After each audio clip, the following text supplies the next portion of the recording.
The bitches, they love visuals. This is a public service announcement from C.T. Fletcher. I will not contribute to the pussification of a nation. Get your punk ass out there and work for it, motherfucker. Let's roll.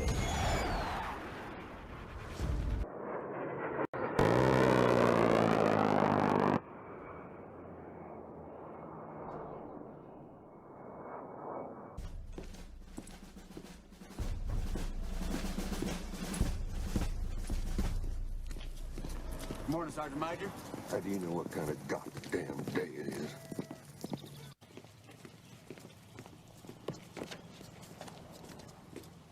Beautiful morning, Sergeant Major. Are you a fucking weatherman now?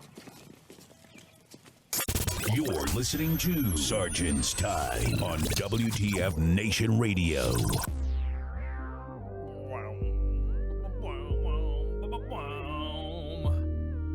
Man, woo! What's going on, guys? WTF Nation Radio.com's Sergeant's Time, broadcasting live from the Functional Veterans Center of Excellence on this 29 March 2018. God, 29 March. The month's almost gone. There we go. Some of you are probably enjoying a 4-day weekend coming up. For units that have other, I don't know, that don't have the proper leadership, you probably are working this weekend because, you know, whatever. Hi, 6 Jane. Well, I see you in the chat, Facebook Live. There you go. That's what I'm talking about. Joining me tonight, I got Kaz. What's up, big man? Hello, boss. Man, it's been a long time since you've kind of hung out and we haven't done a show in months. It has been a very long time. I mean, I'm always here. I'm not always on the air. Yeah. Well, thanks for hanging in there and jumping in with us. And of course, we got Doc Madness and the lovely Spanky on the front desk, here to give you all the news, active duty, reserve, National Guard, retired, and of course DA civilian, all the drama for your mama when it comes to anything Army on Sergeant's Time to discuss sergeanting issues, because everybody knows that some people need help sergeanting. And somebody said today that WTF Nation Radio is is more news than the Army could give you, that it's afraid to give you, than the Army Times.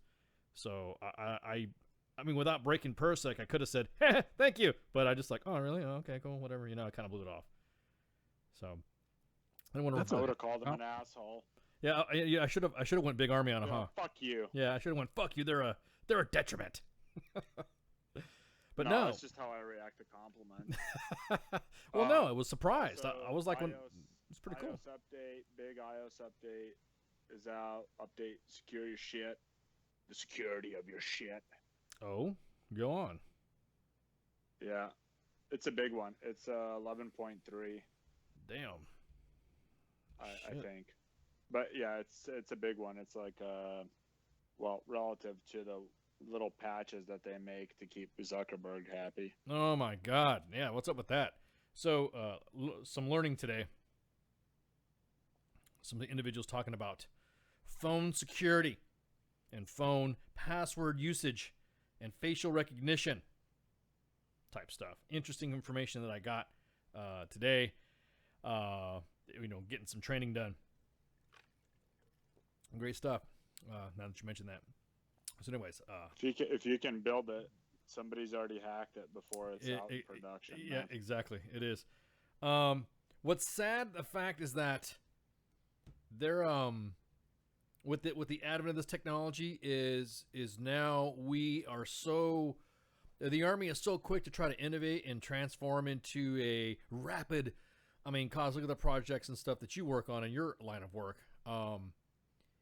Your line of work is a little bit different because, shit flies. You can't really expedite or speed up that process. It's painfully slow. Yeah, and what's funny is that there are individuals that don't understand how those types of systems need to get developed, because like what Doc Madness said, because it's already, once it's invented, you never had an idea that you think it was all your idea, then you saw it on TV and you realize that that you're not that smart. You're like, oh. I am. I actually am that smart.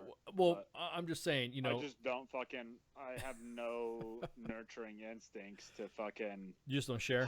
Husband a fucking idea through to its fucking eventual like desecration by fucking. So you're saying. Invalids. So you're saying you're pretty Hasidic on your ideas and just don't share. Is that what you're saying? Pretty much. Yeah. But the facial recognition thing, what's funny about that, now that you bring it up, it's on the new fucking, I've only been up to date on like the surface level of iOS lately. But on the new phones with the facial recognition for iOS, again, they don't have the fucking fingerprint shit anymore. It's just facial recognition.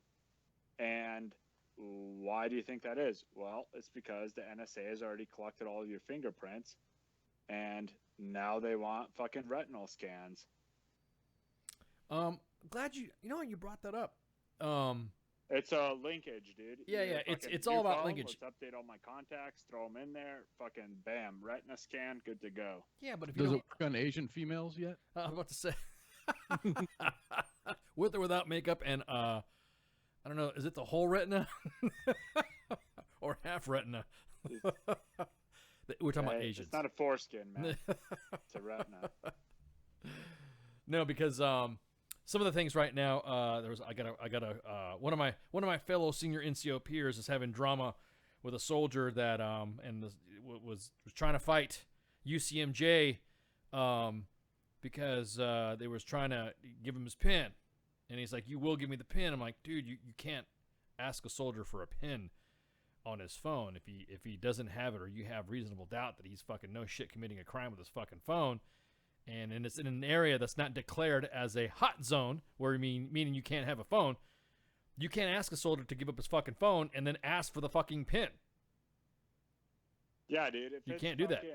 But even if you do ask them, even if you have the right to, like, if it's in such like a CI situation where you fucking pinch somebody,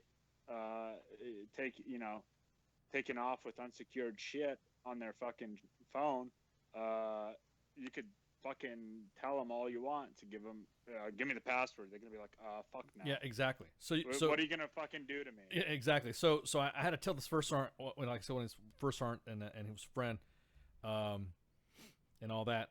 He knows that who I am, and so I was like, dude, you can't do that, man. You can fucking. So what was interesting is that all they have to do is hold up that soldier's phone to this person's face, and guess what comes up? The phone opens. So I'm like, ooh. Yeah, dude, that's horrible. If you're like sleeping. Ooh, yeah. Some fucking side piece is just fucking trying to go through your shit. I was thinking about protecting the soldier there, Doc Mandis, but of course you went there. I am too. Yeah. That's like, well, we're enlisted 101, man. So, and senior enlisted for those of us that are divorced 6 times. What's wrong with being divorced 6 times? When you go to Dad's house, just hold the phone to his face while he's sleeping, and then drop all of his shit into my cloud account. So what's wrong with being divorced 6 times? What's up with that, dog? You just kind of like, you trying to like throw it. No, I'm just I'm being inclusive. Oh, okay, cool, thank you. My divorce record has always been the butt of my unit anyway. So, but they know the actual true numbers. They know it's over 10. But anyways. Yo, and the retinal thing, the retinal scan,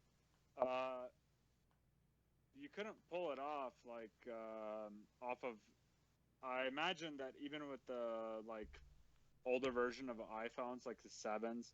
You couldn't pull it off with the quality, I guess. It wouldn't be consistent. I'm sure that the camera is good enough, but the software may not be consistent enough to fucking get that retinal recognition shit going on, which is it's been the fucking Achilles heel for some biometric programs before, but now on these new phones, man, it's not just I don't know if they're actually using retinal recognition, but I know that they're going to be using like No, they use the shit, they use the fractile. They use basically the facial wireframe, fractile fucking cognitive recognition software that basically paints a grid over your fucking face and recognizes the contours to your face, and that's it.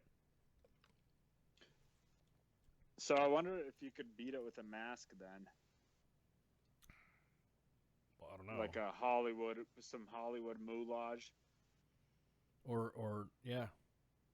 Go to Or the Halloween store, pick up a fucking mask, unlock your ex-wife's phone. or her. I need the Dirty Maid costume, please.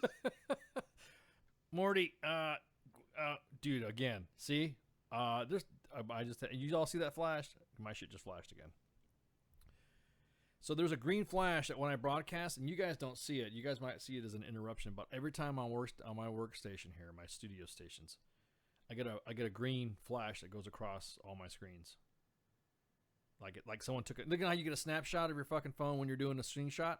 So it looks like it goes like that. So, which I don't care personally if anybody fucking finds out who I am, because right now at this point in my career, zero fucks, because I'm gonna give you guys a little bit interesting class on what's been happening and what's going on with the with all the drama for your mama shit in the big army. I've been saying drama for your mama because there was somebody I was sitting in a briefing on, and that's all he kept saying. So now that's like stuck with me right now. Drama for your mama. So if you need to return the favor, go and like Google the most fucked up thing that you like. You know what I mean? Yeah. Do it properly. Do it intentionally, deliberately, and properly with something that's just gonna fucking really, really fucking. I'm sure there's studies done on that shit, dude. There's tons of fucking PhD fucking psychology students that are getting their fucking shit paid with the GI Bill. Okay, so now that you mentioned that, several instances of my experience over the last week that's kind of brought to bear for this episode of Sergeant's Time. Real quick, if you serve your country and you've signed out your GI Bill benefits to one of your dependents, and then it's time for you to get out, and then you want to use it, guess what you can't use? Those same GI Bill benefits that you gave to your kids, wife, or whoever. It counts against Really? you. Yes. Can they sign them back to you? No. Just recently? Yep. So. Yeah, dude, that's fucking. That's no bueno. That's no bueno because that secure your shit. Yeah, secure your shit. So first off, if anybody tells you while you're, and this is again said leadership that I was discussing with, because I was going back, I had lunch with them today, and we were just going back and forth. Like I said, there are people in my circle that knew who I am, off and on duty. So I literally said, dude, why? Look, why are you telling your soldiers to use the GI Bill? Why are you using the soldiers to? You have tuition assistance. Use fucking tuition assistance while you're in. Use the GI Bill when you get out. If you have to be dead, you totally fuck yourself exactly by using it while you're in. Exactly. Because you can afford it. Yeah. Even if you have to pay a little bit extra, like if you're some fucking weirdo overachiever and working on a PhD in your pogue job that fucking has time off. That allows you to do it. Yeah, exactly. Don't get me started on that shit. I mean, you might end up paying some shit out of pocket, but in the long run, it's fucking you're employed. You have enough time to go to fucking college. So it's not such a fucking stressful employment. Well, Cos can tell you right now, in his realm of career field that he had in the Army, even his schedule did not provide or accommodate for education. Not a lot. It seemed like a lot of times I would start some classes and then it's like, we're going to the field, or we're going to support another unit that's going to the field. Or you're deploying. You know what? I was in for 8 years and I never had the privilege to deploy. Oh, you had your contracted job courses. Yeah, they still do. And those are fucking money, dude. Yeah, those are the only thing. Now, here's you got to remember, if you go through, and you have to be careful, if you go through the process and you spent your GI Bill money while you were in to go to those American Military University, and then you try to get some sort of an equivalency credit to an accredited university, not a university that got you promoted, but a university that is going to supposedly help you when you get out. I've seen soldiers waste 3-4 years busting their ass. They get a degree at a military university, only to change it over and only get 15 credits. Yeah, dude. If you guys want to do that, just shoot me your fucking contact info, and I'll fucking Photoshop the shit out of some fucking master's degrees for you. Exactly. Yeah. So careful with that big shit. Big thing with that. One of the first questions you want to fucking answer when choosing a university is whether it's a for-profit university. It doesn't matter, and not necessarily like some. A lot of times people are like, oh, there's for-profit and state. It's not just state universities.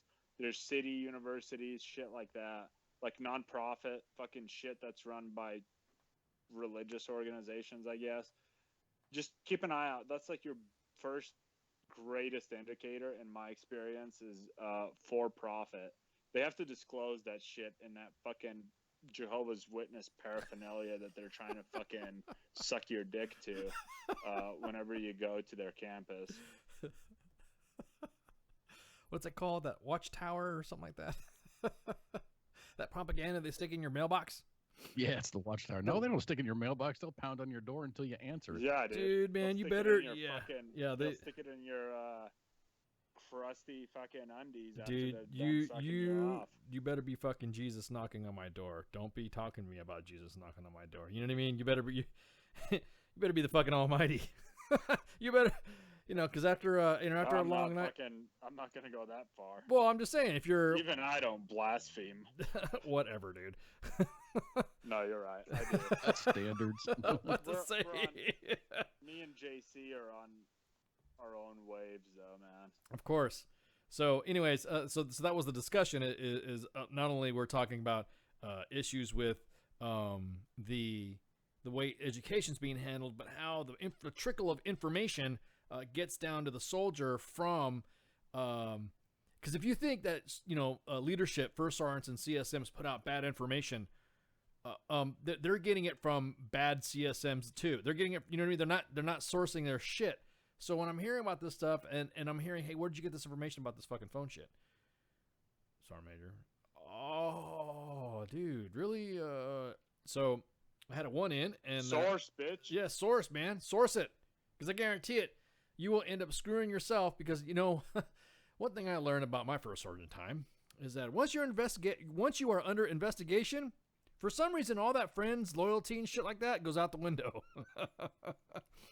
There ain't no such thing. The thing is if the guy is in a position where he is doing something to the point where demanding his pin is justified, he's probably looking at some serious fucking jail time, and a fucking write-up is gonna be like. He was butthurt because that you threaten him with. I was butthurt because there was a text about something, I guess, and I don't know, maybe there was something about his personal life that he didn't want let out or something. I don't fucking know. I didn't want to get involved in that. Nah, it's probably the senior dude's wife probably hides shit from him on her cell phone, and he's got like repressed issues. Well, that's what I'm saying. I think that's what I'm thinking. I think, yeah, or he was trying to mess around with like the S1, like. Oh hell no! You know what I mean?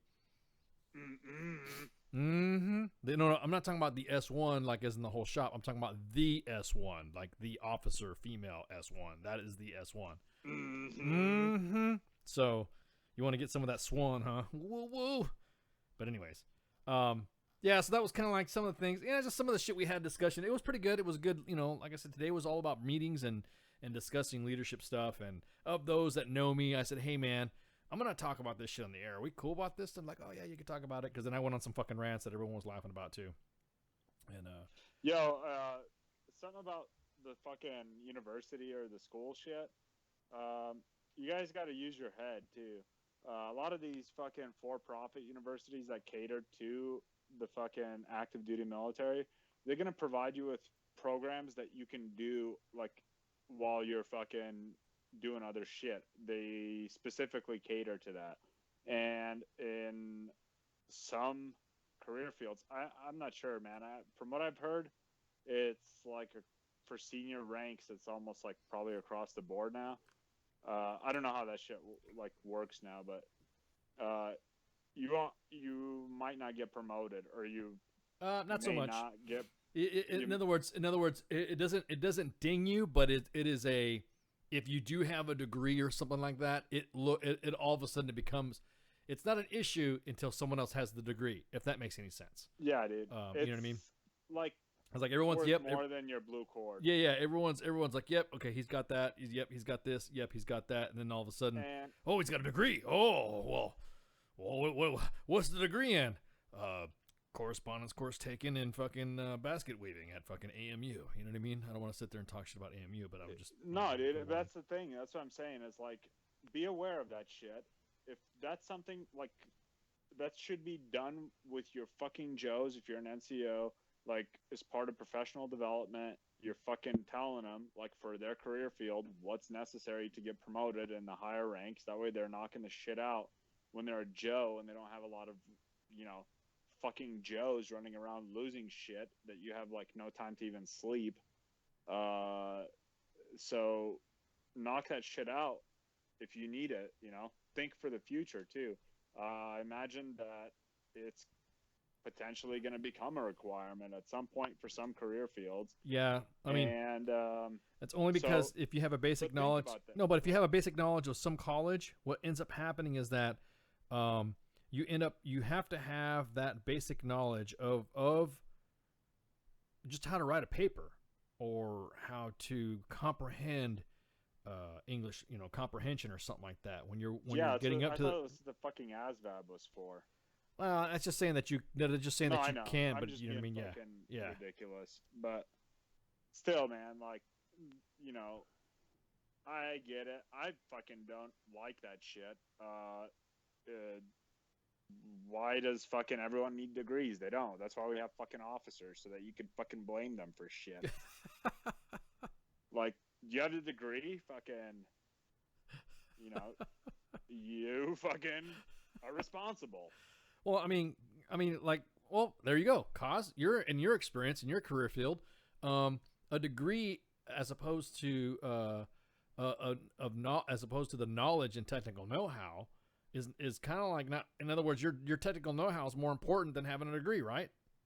That used to be true, but now the company has changed their. They've had a little bit of an educational paradigm shift where now they almost require a degree, even to be at the technician level. But if you want to be like a software engineer, you need to have a BS from somewhere just to be. You have to be a degreed engineer to fill the position of an engineer. Whereas 10 years ago, 12 years ago, you didn't necessarily have to be a degreed engineer to do engineering work. Yeah, and I just want to, I'm kind of asking here, not necessarily, I'm not aware of the industry, whatnot, but aviation shit. That's like fucking nuts and bolts, the fundamental aspects of IT shit, right? No, this is where he does it. He's working more of the technical side on aviation. Yes. But we have software engineers, we have mechanical engineers, we have electrical engineers, and all. No, I understand. Oh, fuck, dude, helicopter. Yeah, you better fucking be a goddamn engineer. It only needs one fucking rotor. But it's not like everyone is autonomous. Everyone works in teams, and there's peer reviews for theories and experimentation and things. So it's not like it's a run of the. It's just like anyone. Hey, look what I came up with. We're going to put this on an aircraft. No, I misunderstood. I thought we were talking about IT industry, which is a little bit of a unique animal.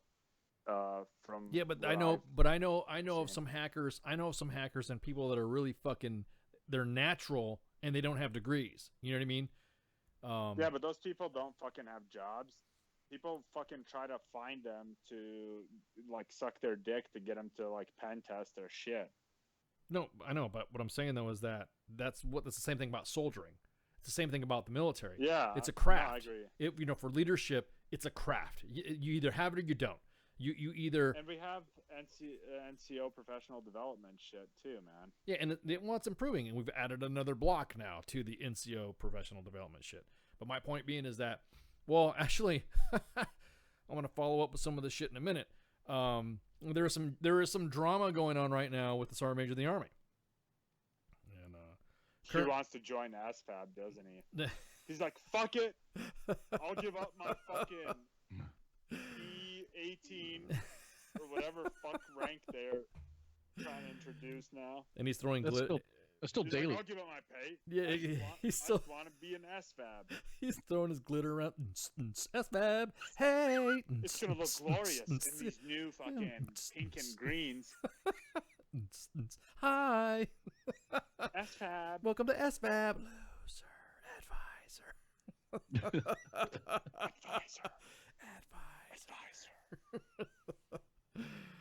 What were you gonna say, guys? I'm sorry, I didn't mean to cut you off. I forgot. No. So currently right now we're having there's big drama going on in Army right now as we speak when it comes to physical fitness and when it comes to how soldiers are perceived. And we've talked about this before. For if you are a wounded warrior and you sustain an injury and you are injured in training or combat, you would think, well, I'm going to put it this way. What the old practice is that you put that individual through some sort of rehab program, you put them on permanent profile, and then you ship them off to a unit that doesn't deploy because his brain bucket's still good, as opposed to maybe he can't fucking PT anymore. However, he still was required to maintain height and weight. He still was required to do whatever. He's not fucking leading soldiers in a squad. He's not doing anything. He's like in charge of some multi-star staff building, right? That's what the old practice was. Well, now, this just in from the United States Army Sergeant's Major Academy. I forgot to tag them. Damn. Anyways, the SFAB for Senior NCO Development. I can tag him real quick if you want. Nah, it's okay. It's okay. Well, because they have spies that listen in anyway, so it doesn't matter. So, Sergeant of the Army is adamant again about soldiers and their PT. He's really big into PT. I mean, which is obviously, of course, part of our job is to close with and destroy the enemy, right? So you have to have a level of physical fitness if you were on whatever your job is. No one's expecting a fucking pack clerk to jump on in and fuck somebody up. However, in the event a pack clerk doesn't have to jump in and fuck somebody up, they have to be at least, at the minimum, able to have some sort of physical endurance to withstand and endure a fight. That's the best way. Dude. And don't be a sloppy looking fat fuck. Yeah, exactly. Even little kids have to be so high to ride a fucking ride in a fucking amusement park. Exactly. So with that, the old practice was, again, if you got somebody that got fucking injured and they're on a permanent profile and they have to maintain their height and weight, but they can't run, or they can't do push-ups, or they can't do fucking sit-ups, then of course they were always like in the fucking 3 shop, or you know what I mean, you never saw them down in the operational unit. However, that individual was there and was at least the continuity because he was good to go. You know what I mean? He wasn't chaptered out. He wasn't med-boarded out. How's he good to go if he can't fucking pass a PT test? I just said if he's injured, if he's got a permanent profile, he can take a PT test. He just can't take one of the events. You know what I'm saying? Yeah, but I'm just telling you what the old practice ahead. is. I'm No, not justifying. I'm not justifying it. I'm just telling you what the old practice is.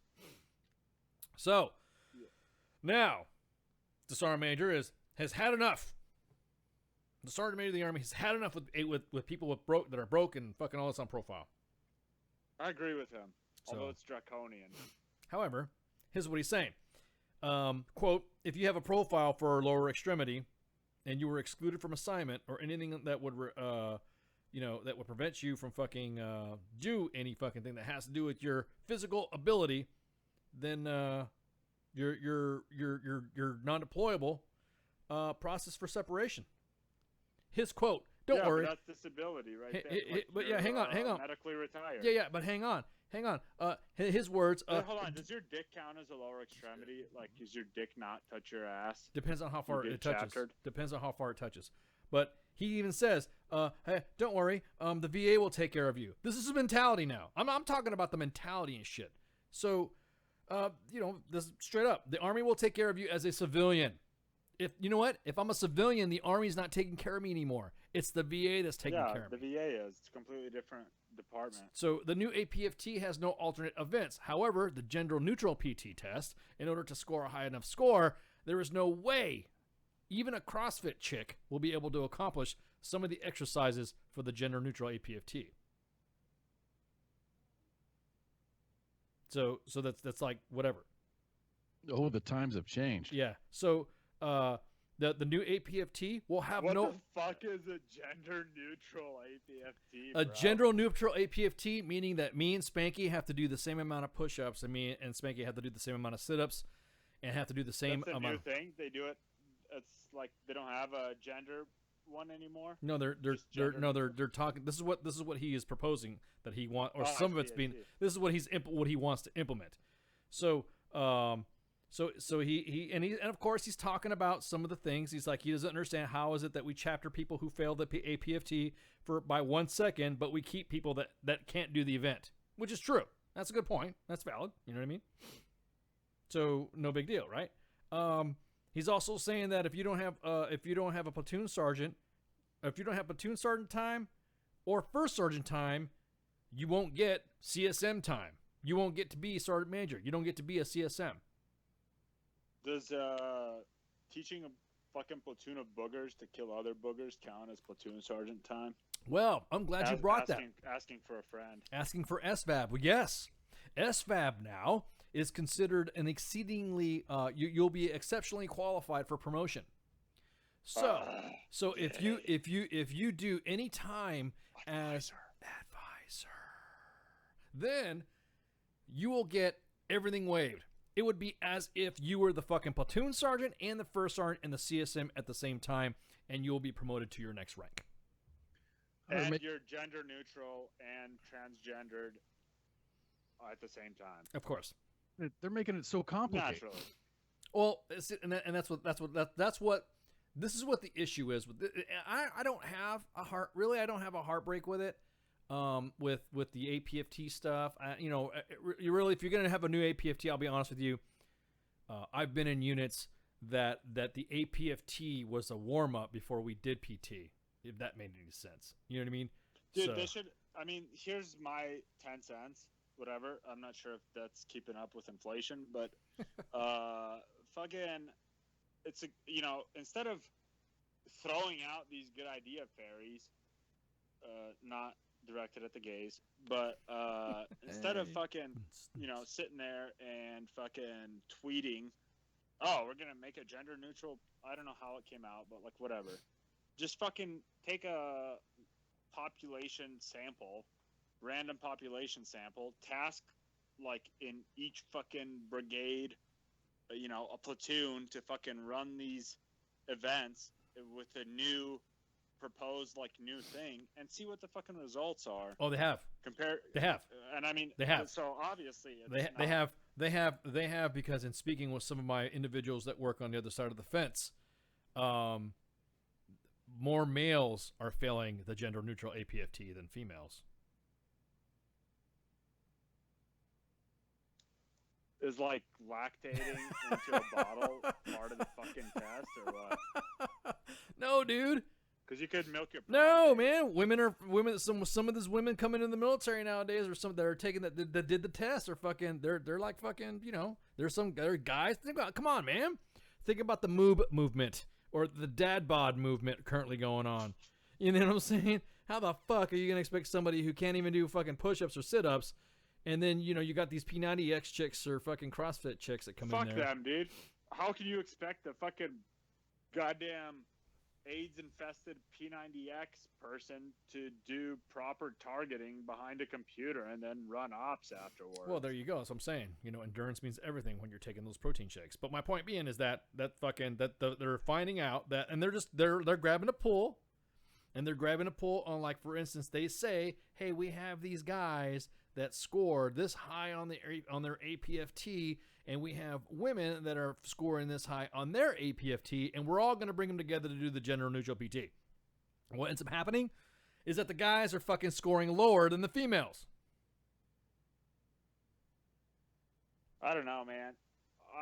Like, see, Without I think revealing, there's a here's the thing. problem you run into when you're starting to take population samples. Like, look, correct me if I'm wrong, but I thought that this kind of shit was tested on fucking lab rats in basic training. No, where West Point everybody's cadets. a fucking. That was you know, more like West Point cadets. Same fucking thing. Okay, that's basically fucking Freddie Mercury. the CrossFit, man. the APFT was created by West Point cadets. Go figure. Why are they wanting to make it so complicated now? Like, there's a whole bunch Because, of dude. here's the standard, but there's all these if-but blocks. Exactly, If is exactly, this, or if she exactly. is this, or but if she is this, or Exactly, he is this. exactly. Then there's all these other exceptions. Why can't they just say, Because- this is the fucking standard? If you can't meet it, then you're going to be purposed otherwise, or you're going to Yeah. be fuck out. Yeah, exactly. There's Exactly. a reason why we have So- rules. This isn't NAM. Exactly. Speaking of You which, can't duck walk. You fucking don't. you're go to 4F. reps. Exactly, you're 4F. Speaking of which, today is Vietnam Veterans Appreciation Day, Remembrance Day. So we salute you, Vietnam veterans. So if you have any family members that were in Vietnam, thank them. If you have somebody whose family member was in Vietnam and is no longer with us, then raise a glass. And Yeah, we love you guys. yep. So, anyways, so the Cheers, whole guys. yep, And cheers, ladies. shouts. So the thing is that it's like you were saying, Cause. It's like there's like a buts here and a buts there, and maybe we should ifs that and some that, and only if they can do that. So there's not anything. The whole problem is that currently the way we conduct PT is so fucking stupid. We don't even conduct it. And I will say this: when I get to poke my head in the inbox once in a while, and I see the units what they do to soldiers for PT, they don't. They don't do shit for They PT. jerk each other off. Yeah, well, not only that, what they do is they'll end up having them do layouts starting at 05:30 in the fucking morning, and they skip PT, and then they have soldiers sitting around wasting time, shit like that. So going back to what I was saying about the injuries and stuff, I mean, we went on a giant Oh fucking yeah, circle. dude. Thank you. Yeah. The The injuries. It's bullshit with the fucking injuries. If a soldier hurts themselves, the Army needs to develop. You just don't fucking say, yeah, he's fucked up, and throw the soldier away. Because you've wasted all that fucking time and fucking money on that individual to get them where they're at right now. So if you have a soldier, even straight Joe fucking private, say for instance, I don't give a fuck, just name your fucking MOS. Gets to the point to where he's finally at your unit and he's lived, housed, and all that shit. He is hurt conducting training in your unit, getting ready to go to a deployment or doing a training exercise. And you never know what happened. It could have been the soldier's fault. Could have been your fault. It could have been something that could have happened in the unit. Doing fucking granola PT. Yeah, exactly. Doing CrossFit. Yeah, exactly. Doing some of that shit. And then what? That soldier now is facing a debilitating injury that can't go back to service. So then what you say? Get the fuck out. You're med boarded. And then the way the Army is trying, the way our Defense Department, the way the VA system is. They want to save money, right? They want to see who is obviously right with the this bullshit. With the laws of Moses. With laws of whatever. So, I mean, just fucking bullshit. Dude, you're gonna have a soldier. I want to add something real quick. Like, I know that in like some specialized units, they have like specific fucking you're talking about PT programs. Yes, they do. Like Thor. Yeah, yes, that's what I was going to get to. That only because I was hanging out with those like professionals, and some of them are in that program who have lost fucking legs, and been brought back into service that are deploying right now downrange as special forces guys. dude, but here's the thing with those programs. Like, those programs are run by a fucking doctor and a dude. Like, I don't know what the title is. They're like physical therapists, and like they know their fucking shit. They're not they're not just physical therapists. These guys came from NCAA or NFL backgrounds. The dude that I knew, he was a fucking U.S. Olympics coach. Yeah. Not coach. He was a physical therapist for the U.S. Olympics team for like, I don't know what fucking events, or like if it was just like, you know, he was getting gangbanged by all of them. But the point I wanted to make is, look, dude, we have these fucking programs that are proven to be fucking far superior to the standard bullshit that people do for PT. And it doesn't matter how much you fucking stretch. If you're retarded, you're going to get injured. Okay? And these dudes in these programs, they watch you, make sure that your range of motion is fucking perfect, so you don't injure yourself. They teach you how to do everything like perfectly. Their nutritionists provide you good diet. Yeah, you know what I mean? That's the thing, man. Every individual in that program has a hand-tailored program to the fucking person that is in that program. And it's everybody. Like, everybody that's on a fucking team is going to be going through that shit. And they have like different times throughout the day that they come in, they do their shit, and injured dudes, they're coming with them. They have a especially like tailored program for all the injured dudes. And my point being here, why doesn't the rest of the fucking army have that if it's so fucking far superior to the regular bullshit? Because they don't fucking need it. Well, no, hang on. The Sergeant Major of the Army did say that. He was queried about why is it that the rest of the Army doesn't have it, and his comeback was, "Oh, we're gonna do a train the trainer. The master fitness trainers can do that." Oh, really? Okay. Exactly. That's fucking ass. The Thor, exactly. The Thor 3 program has, the Thor 3 program literally has an injury to recovery rate. I think, I'm just looking at some of their numbers. I think over at least fucking 80%. And if they can't get you back to the force, they will assist you in your rehab efforts to get you processed out. So it's not, there's nobody there saying, oh, we're gonna make sure you fucking fail because you're not gonna be able to make it. They literally will fucking sit there. We're trying to get them on. We have certain tailored, Mom has sent numerous requests to the Thor 3 program at USSOCOM to get them on here, because I mean the program is I'm just shocked, like you were saying, Doc, that the Army in their real quick, hey, if you're not deployable and you're not done in 12 months, you're out of here. Think about that shit. Oh, you're not deployable. Stupid, you're not deployable and you got cancer and you can't fight it, and you're done. See ya. You broke your fucking leg. Fucking plantar fasciitis. Yeah. From being a fat ass and somebody made you run. You're fucking not given no. That's dude. I worked in the fucking Army hospitals. I saw that shit a lot, man. Pregnant bitches coming back from fucking whatever, like maternity leave. They fucking not given individually tailored fucking programs, and they're fucking injuring themselves, man. That's bullshit.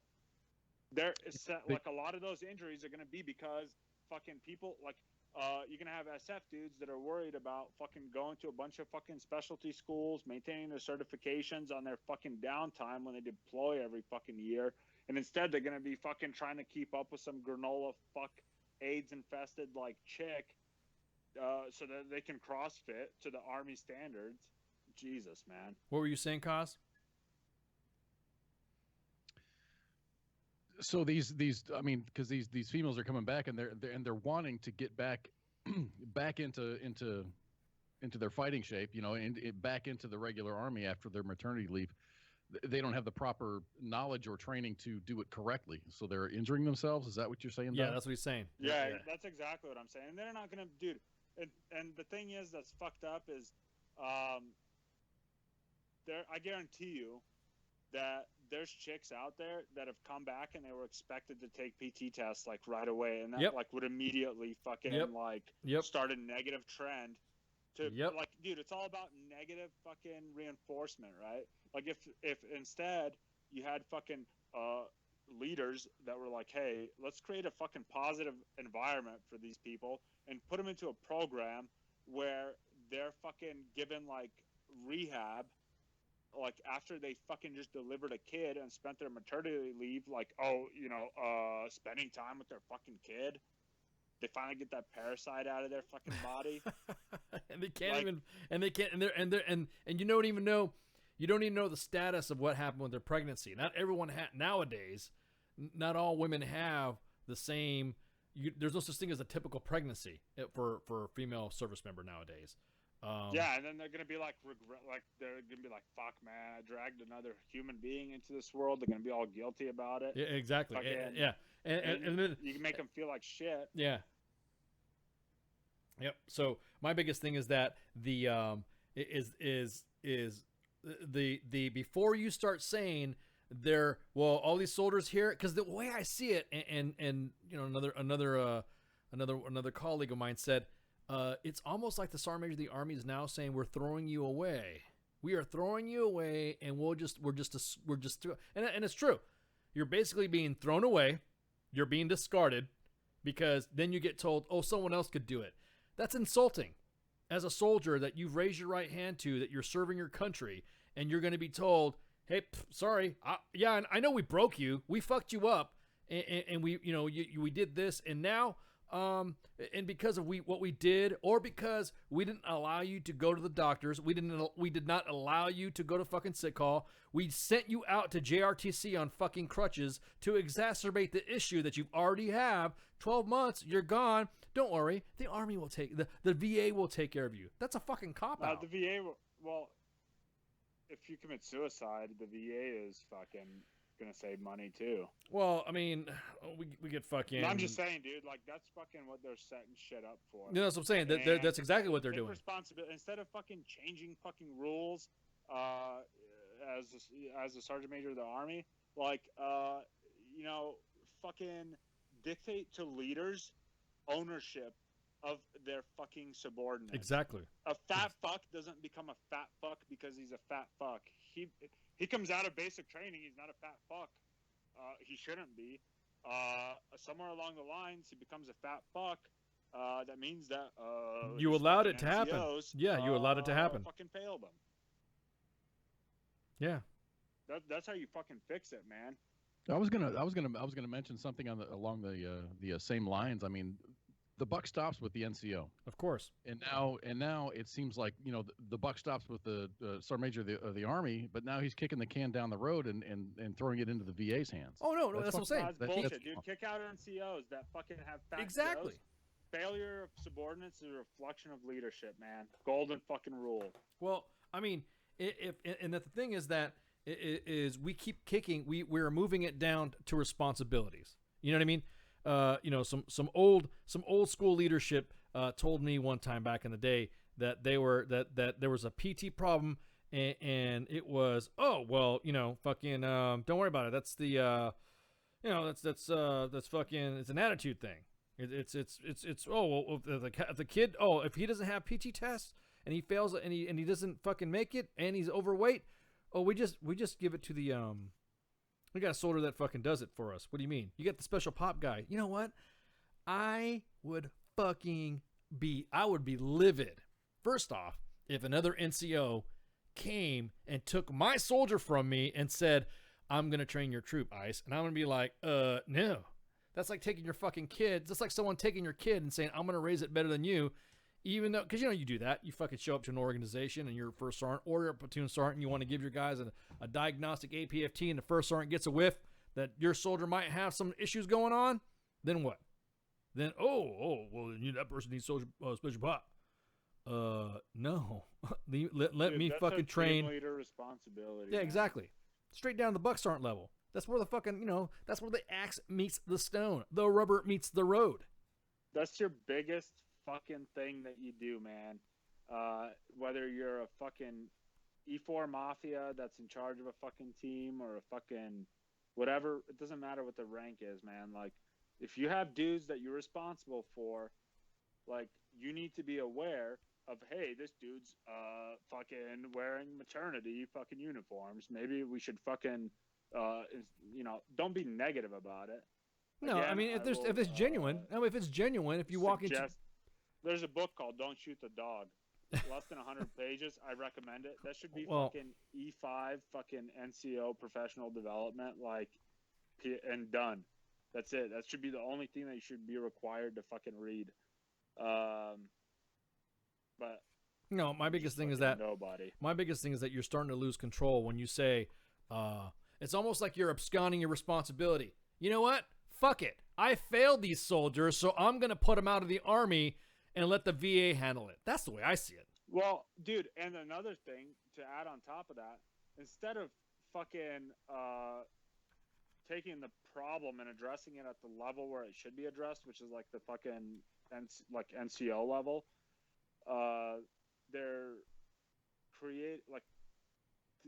these people that are either injured or fucking, dude, even if somebody's fat, man, like I talk a lot of shit, but they could be fucking depressed, like shit like that.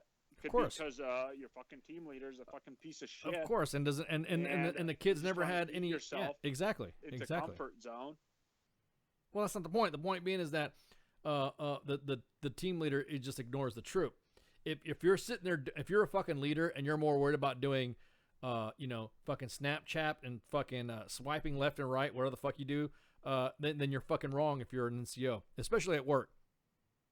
I've walked. The fucking answer to that fucking problem is to make more regulations to fucking take away all fucking responsibility from fucking and all ownership from NCO, so that Joe can fucking come to him and fucking start dictating regulations to him. That's bullshit, dude. Less regulations is better. Of course, because it provides the NCO the latitude. It provides the NCO the latitude to be creative and have his own method of applied leadership. That's why we don't have Pattons anymore. That's why we don't have fucking name your fucking. You always hear about, oh, you go look at these great leaders, fucking all this other stuff that we study in all of our military traditions and history. We don't have them now. We don't. There's no Patton. There's no Marsh. There's no fucking. There's nothing. There's no Bradleys. There's no big. Whoa, you want to be into the next. Oh, you ever hear? You see World War II. Oh, you're trying to be the next Stonewall Jackson. You see they're all making fun of. They're all talking about leadership in previous wars. Are you trying to be like Chesty Puller? Do you want to live forever? Rah, hurrah, Bella Wood. Rah. You know what I mean? They all fucking go nuts about that shit, right? We don't. There's nothing right fucking now at all that a soldier looks up to when they're being told, oh, you're broken? Because I can guarantee it right now, a soldier is going to hide something, or a leader is going to hide something, and it's going to kill them.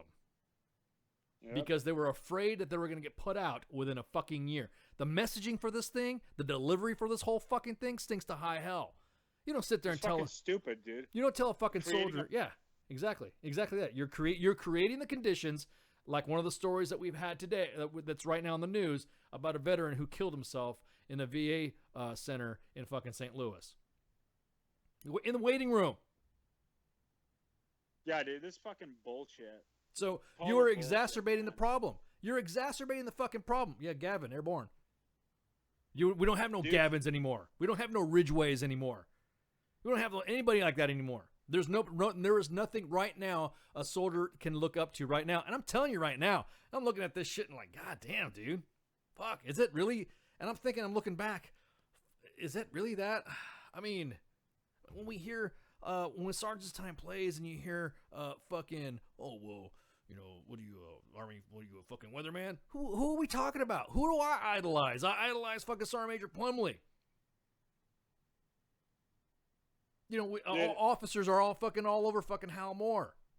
Because why? His approach to leadership and Sergeant Major's approaches to leadership were totally unorthodox. Yeah, maybe an idea would be to make NCO selection criteria a little bit more fucking, strict, selective. It used to be.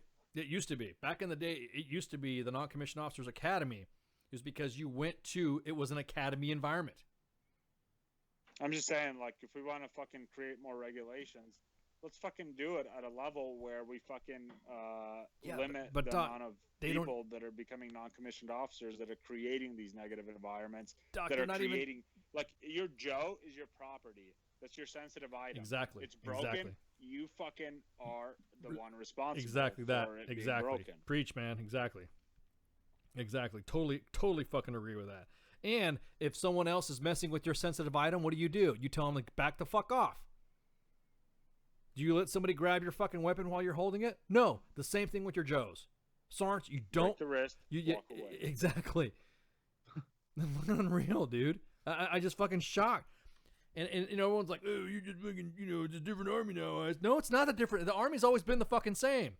You motherfuckers are ruining it. It's because shitbags that fucking slip through the cracks or in the fucking Pentagon. I guarantee you, it's some fat fuck piece of shit sitting behind a desk that's making up these fucking ideas to fuck everyone that's in his position but himself.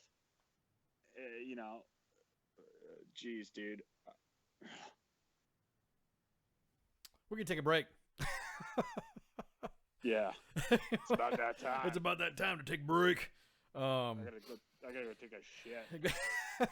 We're gonna talk about some other new stuff that we're just gonna laugh at because some of those things sometimes, whoo man, the army will make you laugh. So we're gonna take a break right quick and then shots. We'll be right back. Starting time shots. Warning shots.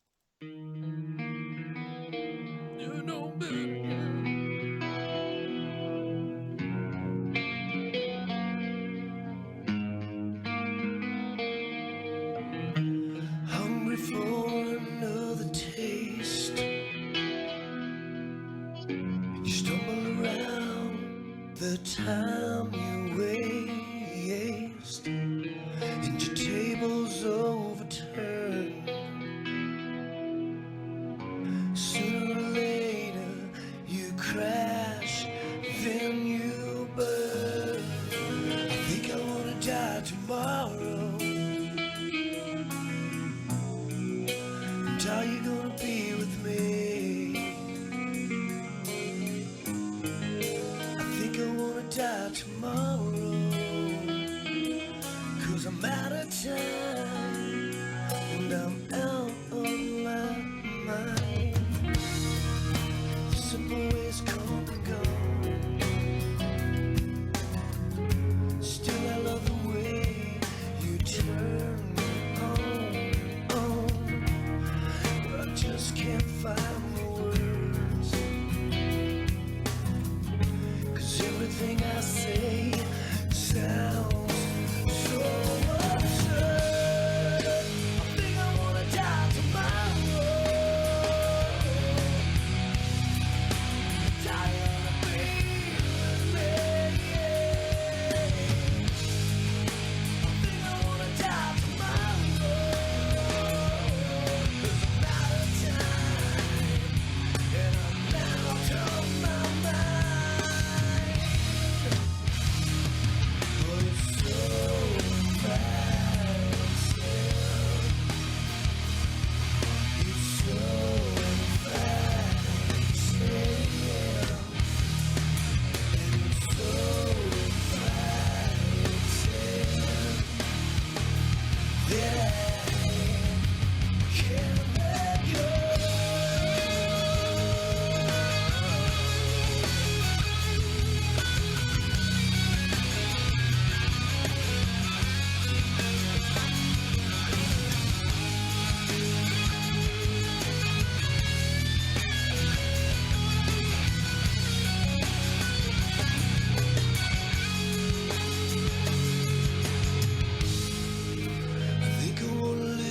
So will you come and breathe with me? Think I wanna live tomorrow. Tired of being with me. Think I wanna live tomorrow. 'Cause I'm out of time and I'm out of my mind. I don't care what you say. I don't care.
I am here determined to stop this future atrocity. This station is now the ultimate power in the universe.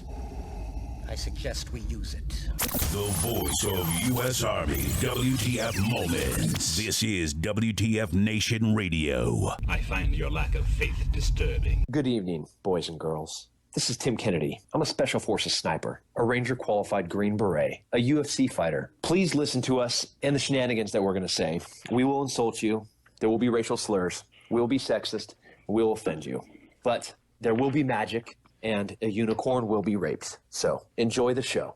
Thank you for listening on WTF Nation Radio. And we're back. Part 2 of Sardin's Time. Oh, man.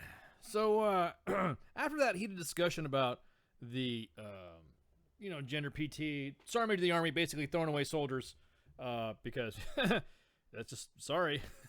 It's just the way it looks like it's happening. There's been changes to body armor now. Now, here's where, and you, Doc, in your profession, I can see how you're gonna get pretty fucking upset when I hear to this story here. Actually, you're gonna become pretty apoplectic once I fucking tell you what the Army's doing. So apparently now standards to fashion have now changed the way we wear our armor. Now there is being I guess designs being made and tested for hairstyle accommodation to body armor. Like big hair? Like chest hair? Like if you got Doc, like chest hair. I hope it's gender neutral. Yeah, exactly. So currently what's happening right now is that you see this on the main page all the time. You see hair buns that are fucking to excess. It doesn't matter what race, it doesn't matter. What fucking hair are we talking about? We're talking about the hair on their head. I don't know any hair in body armor.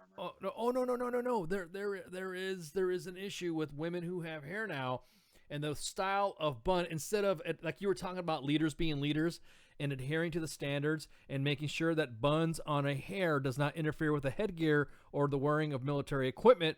Now the military is now accommodating to those hairstyles by making sure that the body armor has been reconfigured so that way women that are wearing hair buns can now have their body armor not interfere with their hairstyle. I got a fucking idea, man. Exactly that. Joe, you hit it. Sergeant Major Flournoy. Gender neutral hair regulations. Oh, bitches would save some money. The Army wouldn't have to. We have tried that. Money. We have tried that. Doc Manus, we tried that, man. We tried that. So everyone's like, what are you fucking about? You can't be serious. You can't be saying that there's no way that the military would ever require a uniform appearance or actually have a because just like guys, see, this is bullshit. This is fucking bullshit. You want to talk about gender neutrality and equality and all that stuff? This is bullshit. I don't think the fucking hairstyle should determine your body armor or any type of protective equipment that you have to wear to go into battle. Same as the APFT. The same as the APFT. Exactly. Exactly. Are they gonna make iPro? That's no, this is bullshit. Because why is it with man buns? No. Sergeants, male sergeants. I'm talking about the male sergeants right now. Okay, I'm talking all the male troops. Man buns. No, fuck that. Fuck that. See, man buns. It's gonna go out of control because it's bullshit. If I can't fucking grow a beard because of fucking masks and also the shit, then women should not fucking have their armor accommodated for their fucking hairstyle. Armor is not to be accommodated. It is to be fucking worn. And if you can't fucking wear the body armor that's designed to protect you, because I have seen it, Docs has seen soldiers that don't wear their armor properly get fucking shot, paralyzed, or fucking even killed because they're not wearing their armor properly because they didn't accommodate them. Bullshit. So if they have like a large chest, they don't wear their plates? Some of them don't. Okay. All right, that's what I was going to bring up. I'm like, they want to accommodate us. Like, they don't need to accommodate us for our fucking hair. They need to accommodate us for our chests. Exactly. I had to wear mine too big. Exactly. So I could wear it. Correct. And then, okay, so then I can't fire it right. Correct. I got to Correct. shift it. Correct. Because it comes too far over my shoulder. Correct. Because then your knockers are like literally. Your knockers are literally fucking hanging outside of your body armor fucking holes because they can't accommodate it because you have to wear it at a certain level on your chest. You have to. There are body armor types that accommodate tits. Well, they're expensive. No, but and they're fucking not uniform, and they cost a lot of money. Well, that's what I'm saying. If they're what going if to somebody's accommodate for females, they should be doing it for our body shape, not our hairstyle. That's what I'm saying. Yeah, but I know that's what I'm saying, and so I totally agree with you, but I imagine that this is how the idea got fucking started. Somebody brought that up, and they're like, well, some chicks' tits are much bigger than others, and it'll be super expensive. Let's just fucking accommodate it to their hair. No, you just wear a larger set, or just like they did with the female uniform, there is just certain sets of the uniform that you just can't fucking wear as a female. Sorry, I mean you're just gonna fucking you just can't. Fight Club. Yeah. You're like, sorry, you're too old, and your tits are too big. What's wrong with that? What's wrong with being too old? I was doing shit fucking at No, age it's 30 Fight than most Club, fuckers. like, where they're fucking standing on the porch. So everyone's asking me what I'm talking about. Okay, I got a photo up right now, rolling on the fucking an image up, that was taken from the article talking about the hair. So you see it almost looks like they are purposely wearing unauthorized female hairstyles so that way they can get their armor fucking accommodated. I just think it's fucking wrong. I just fucking think it's bullshit because if a man cannot wear, why is it that another reason why they even say that? You cannot have a bun at a certain size. Why? So you could wear your fucking helmet. Or you could wear your armor properly so it provides you some level of protection from, bullets or fucking, any fucking shrapnel. Why is it that a guy, and they always tell guys this, why do you have to shave? So that way you can wear a protective mask and it creates a seal on your skin and whatever fucking USR officer tells you, Because right? they want to demasculate you Yeah, and so- take away your warrior ethos. So then if you are accommodating fucking body armor for women to fucking have their hairstyle, because it is a style. It is a style. It is not something that is part of your fucking genome to grow your hair like that. The last time I knew a chick that had her... cut it. Yeah, it cut it, exactly. Don't sit there and play on the first women going through fucking ranger school bullshit when they shave their fucking heads, and then all of a sudden now you want to accommodate their hairstyle for body armor. Make up your fucking mind. I'm growing my fucking beard. So if you see somebody in fucking in a military installation, and then there you go. Then if you see a military installation, you see here about some NCO on a military installation that got in trouble because he grew a fucking beard out because women have their body armor accommodated, and it's not fucking. I'm not looking at it because I can't grow my hair long. I'm looking at it as a protection factor. There is no fucking way that you are going to adopt the fucking C-collar and yoke because there are some individuals not wearing their fucking C-collar and fucking yoke that have been shot in the fucking neck. Or their enhanced side ballistic inserts. I know what you're talking about, Spanky. You can't wear those because of a chest accommodation. That is what you should be focusing on. You should be focusing on like Wonder Woman breastplates. You know how those breastplates in the movie Wonder Woman, how they look like they're like armored fucking tits. You know what I mean? That's the only way I can say it. So that way it's accommodating to the female soldier's size. That's what you need to do. You need to focus on that. Let alone find the bitches that are strong enough to fucking hump this shit. Hypothetically, but chicks' tits are too big, right? That she can't fit them into body armor. What's gonna happen? She needs to get them reduced, or no, she gets thrown out of the army because she can't wear exactly. She can't wear You armor. want to cut your hair, you get thrown out of the fucking army. Yeah, so cut your fucking hair because again, once it includes the fucking, what are they called? The extensions. Yeah, it's not even your real hair. It's not even real hair or fucking nails and shit. The nails are now coming back, or weaves. Cause weave for days. Unbelievable. Crazy, man. It is. It's fucking unreal. It's getting out of control now. Now we're more worried about, let's go ahead and because we want to have a woman that's got a fucking. Don't get me wrong. I'm not saying while you're out fucking you need to have, but god damn it, you're wearing that armor for a fucking reason. You're not wearing it because the Army needs to accommodate to my hairstyle. Again, it is a hairstyle. You're not growing that fucking hairstyle. It does not come out of your head as a bun. Yeah, you're buying it at the store and fucking, I don't know how they attach it, but it sounds disgusting even thinking about it. I was talking about the bun. I wasn't You got talking like about fucking how it was cubes created. from fucking Kazakhstan that they're weaving into their hair. That's why there are there's no horsetails around those salons, anyways. But anyways, I digress. So again, so now they're talking about the improved female outer tactical vest. So now it dips in the back to accommodate a hair bun. Everyone thinks that when you are shooting, moving, and communicating, or practicing the tenets of CQB, surprise, speed, and violence of action, they think that your head is going to be sitting in that position the whole fucking time. Or your helmet. Dude, that's going to make it even less comfortable for tits. Well, no, that's what I'm saying. It's going to have an opening for a bun. Again, it's widely, and this is, you know what? And this is widely accepted by the female soldier community. No fucking shit. Because now you're giving them an excuse to grow their fucking hair and accommodate it, so that way you could say, you need to fucking unfuck that hair. You need to change AR 670-1 then to accommodate that. I'm going to go kill some motherfuckers, but I'm going to look good. Exactly. As long as my bun's good and there's a dip in the back. That's fab. Advisor. So again, I totally agree with the accommodation of body armor, like Spanky said, to protect the soldier, to protect the service member, because this is going to be service wide. So my biggest thing is that I'm not saying that Killeen Tumbleweave.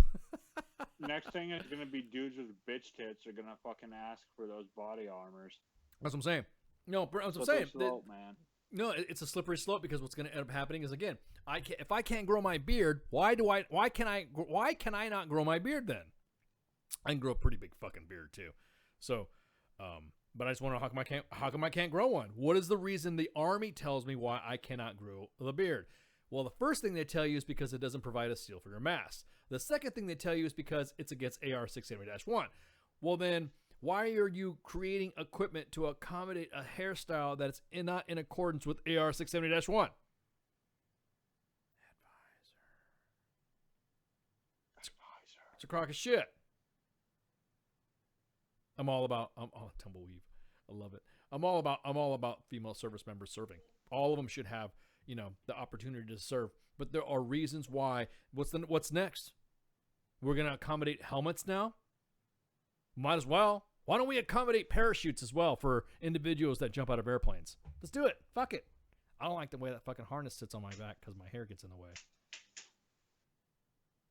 Although, the SF guys have the, special helmets. Well, even with those special helmets, you can't possibly wear a bun. Yeah, I'm looking at a host of them, and I cannot see a bun attachment or detachment. Yeah, that's what I'm saying. But you can't. Nor could you see the way those helmets are worn. I know what you're talking about. You're talking about the different type of helmets. That Google hair clippers. That's but you look detachment device. No, but if you but if you look, you see that the way those helmets are made and how they are worn, they are really close to they don't sit up like the standard Army combat helmet does. The advanced combat helmet sits a little bit higher because it has pads. It has an oval pad. It has two oval pads, a trapezoid pad, and a center pad. So, but it doesn't have. But the other helmet that you're talking about sits lower, and it is almost follows the contour of the skull. There's no fucking way you're gonna have your fucking I didn't like. So the new Ranger females would have a hard time wearing that helmet if they had a lot of hair. Those Ranger females shaved their fucking heads and accommodated because they felt that it was equal. That's how you have to adapt. Exactly. They felt it was equal. So they didn't throw that, well, because I'm a female card. No, they just said, fuck it, I'm going to shave my head. Why? Because everybody who goes to Ranger School shaves their fucking head before they go. It's not because it's fucking whatever. Trust me, it's one of those fucking hygiene things as well. Everything gets fucking shaved You when don't you start. have time to fucking To get a haircut. To wash your hair ass, yeah. with your fucking 10 shampoos. Everything gets fucking. You shave everything. So that way, by the time you're done with Ranger School, you're finally fucking starting to get in the fucking the shit. But again, And so you're not a fucking petri dish. yeah, exactly. But do you think, like, I mean, once they get in, it's not they're going to be assigned to a team. I mean, they are tabbed Rangers, and they're going to do things and stuff. But you know, they might not be on an active team. Do you think maybe some complacency would come into place and they'll feel comfortable? Yeah, and of course, dude. Yeah. Of course. There's Well, a fucking shitload of I'm gonna tab not scrolled I'm gonna fuck tell you Rangers. I'm gonna tell you right now that me and Doc and other individuals have experienced women that are in specialized units that are not Rangers that do something else, right? That know how to conform. Yeah, Ranger tab is like a fucking. It's for in regiment. It's necessary. Anywhere else, it's a fucking badge chaser. You do it just to like, oh, I did it, and then that's it. You know, You get a the fucking tab, then you go Ranger back to tab. conventional army. A lot of dudes are fat fucks with Ranger tabs, man. Yeah, I've seen some even back in the day. But And that's exactly why, is because when they come back, they're going back to their fucking leg units, or even not leg units, whatever. But and then you got a Ranger tab, and then fucking. Oh, I've known. No, you prove yourself. Lauren, and then you I've known fucking some let it complete go. shit sticks with Lauren- Ranger tabs. Lauren- go ahead. I've known some complete shit sticks with Ranger tabs. Don't get me wrong. You know, Lauren Reese just popped into the Facebook live chat, and she said that according to AR 670-1, females are not allowed to shave their heads. Is there truth behind that's that? not true. No, it? well, they took that out. It used to say that we couldn't have hair so short that it's unfeminine like appearance. It used to say that in the old version of 670-1. It doesn't say that What if? anymore. Yeah. It used to now. say that. Not now. It doesn't say that anymore. Balled it up. I was Balled it gonna up. say, if we're talking about changing regs, that should be one to change. Right. Just No, change it. and they did when they changed the female hair regs. They did take that out. Like it used to say, it literally said we could not have hair so short that it was an unfeminine like appearance. Isn't that fucking? I think that's retarded. Yeah, it used You to. know what It I doesn't mean? say that anymore. No, I'm tracking, but I think that's fucking retarded. I That it always- even would say that. I always have a female colleague that I take with me to public arenas like that. So that way, in the event there's something that is questionable, because as a man, it doesn't matter if you are correct. You make a correction, then I have my battle buddy to say, "Get him, Sorn." That's like some 1920s fucking shit. And she rolls over there and fucking hems him up, and then I'm like, "You just Like, got hemmed." make me a sandwich. Okay. No, this one passed selection. But my whole point being is that I don't get it. We are risking the safety to accommodate a hairstyle that it shouldn't be accommodated, period, at all. What's up, Al? Establish a standard and fucking stick to it. Well, I mean,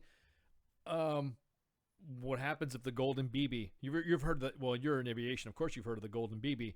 The Golden BB is the one lucky round that manages to find its way through a vulnerable spot on an aircraft or on a tank, and then it just takes it completely out of the fucking sky. If you ever read the book called Flight of the Intruder, then you'll read about the theory of the Golden BB. Great book.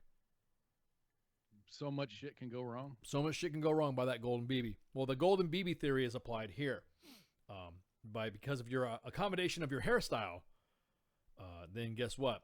That Golden BB could find its way into your spine, chin, jaw, whatever, because now you have portions of your body exposed. Don't get me wrong.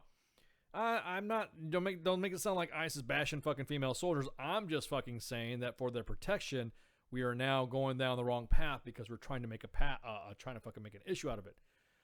The way the story goes is that, and when I read it, I'm like, God. The article's talking about women in uniform complain that the X-back design of the apparatus holding their chin straps interfere with their hair buns, making it difficult for the helmet to fit securely on their head, which means you need to fix your fucking hair. Means cut your hair. To me, that means cut your hair. Yeah, exactly. So now they're going to change the helmets as well. So the chin strap on the helmet. So now, if you are fucking, you got to make sure if you have a different type of what they call an X-back, which is actually the fucking the harness that goes in the back of an advanced combat helmet. They're going to change that up so that way you could fit a bun through there. So what happens when Private Thompson comes to Fort Hood and he in process and he goes to a CIF and they're like, dude, we don't have any normal helmets. You're going to have to get the woman take one. This modified helmet. Yeah. And then when the new helmets come in, we're going to, swap it out. That's like the CIF promises like an ex-wife. Oh, I'll never take you to court. You know what I mean? That doesn't work that way. So previously, there's a new advanced combat helmet that the Marine Corps is throwing out. So Marine Corps and the Army are working together to accommodate, again, the hairstyle. Guys, really?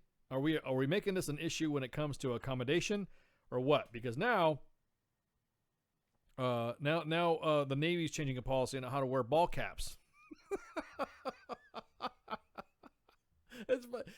If it wasn't fucking hilarious and funny and true, I would not be throwing this out. This is how. I'm sorry.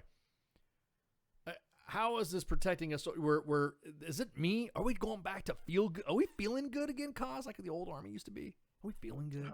Man, I remember back in the day, it used to be this is the standard. This is what you must achieve to continue your career with the military. It didn't matter with APFT. It didn't matter with height and weight standards.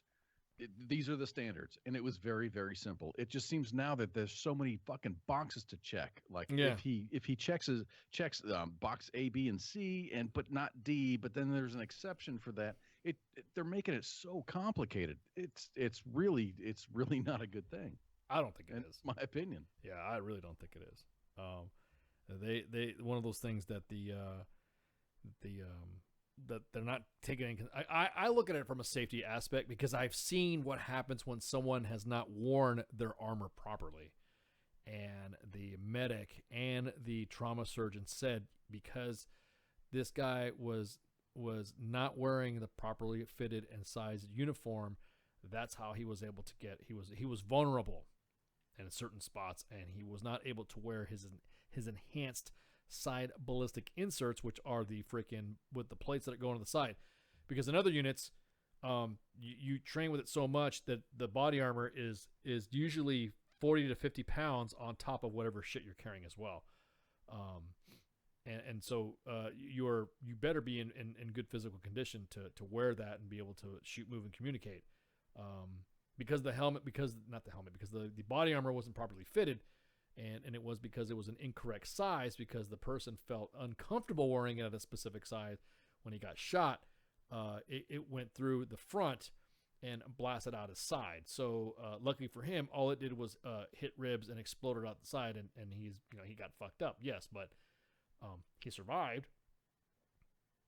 Only the lower two ribs and the upper ribs on the top near his fucking chest plate fucking got blown out because it got caught in there because it went. Luckily it hit him in a diagonal position. So it sucked, and that's what the doc said. They were like, yeah, he's fucked up. He'll live, but he's fucked up. But it's because when they were working on him, they realized how easy it was for it to be, because you're supposed to wear body armor where it's close to you. It's not supposed to be loose. It's not supposed to be comfortable. It's not supposed to be comfortable. Exactly that. So what about the females? I mean, any female who's going to go into a hostile environment might be. I mean, it's going to be MPs. It might be maybe some motor pool folks, some medics. Who else are they going to try to accommodate with these special outfits?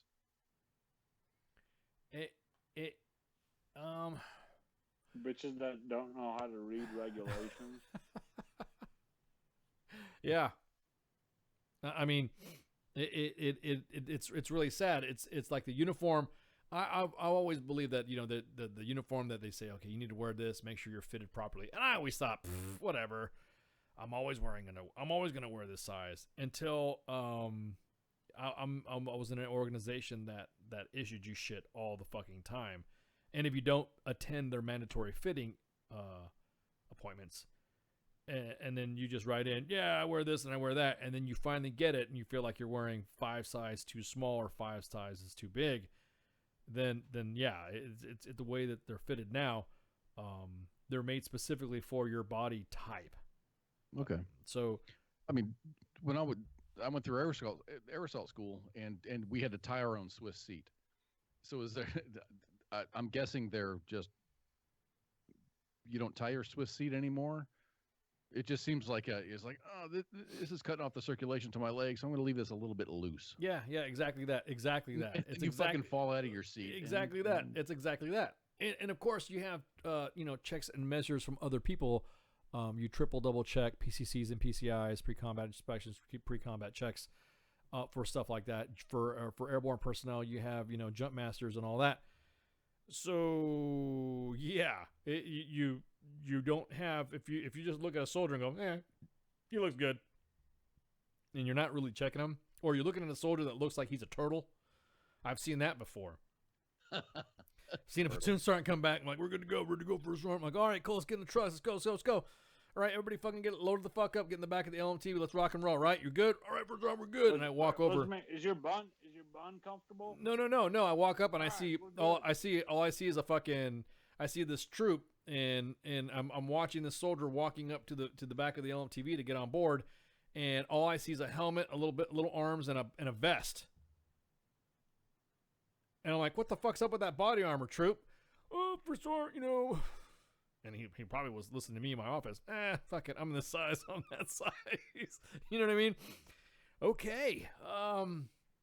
Yeah. When we get back from the range, you need to go get you need to go do a fucking a turn in and an exchange there at the Spear warehouse. Right for start. It just looked funny because all I saw was this little lanky kid. Wasn't tall anyways.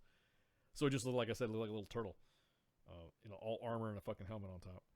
But my name is Patrick. Stop, quiet. Why are you getting mad at me? So, anyways, yeah, it's one of those things again. Fuck. Is it bad just to say you want to be a dude nowadays? I'm just saying. I would like to grow a beard. Oh man, if I could grow a beard, that'd be the shit. Oh, fuck. I grew a beard for a couple of events, and man, oh. I'm totally follically challenged. You can't grow up a good beard? If I try, I look like a Mexican teenager. What does that mean? It's just a little bit up here, a little bit on the chin, and then nothing on the top. Oh, I see. I see. You're just saying you're gonna like just a couple on the side. Nothing blends together. Is that what you're saying? No, it's like patchy. I'm very patchy. Oh, okay, gotcha. Well, you got some. You probably have some Native American in you then. Oh, no. I don't know. I haven't done the 23andMe or the. You haven't done the 23andMe chromosome check or something like that. I haven't. You don't have. There are no Polish Indians. Right? You never know. I'm just saying. It's like. Yeah, exactly. Oh man. Okay. So, going back to our next story. Hey, look, I'm not talking about VA stuff. Okay, I am going to talk about some VA stuff, but we're not going to talk about VA. We're talking about Army shit. So I know. Last, what were we talking about last week that I went off the fucking rails about? I can't remember. We had a guest. I've got a view on the VA thing. Before you even mention it, VA experiences are individual. It all depends on where you live and how that center is staffed. Of course. I really hate that people say the entire VA is fucked up. Yeah. I've got like the best fucking VA in the fucking world, man. I've never had an issue at my VA. And it's not even how they're staffed. It's down to the individual person that's working that you interact with. And chances are you're being an asshole is more likely why they're being an asshole to you. Right. In my experience. I've never had any, from when I've gone and taken buddies to the VA, if they needed a ride or something.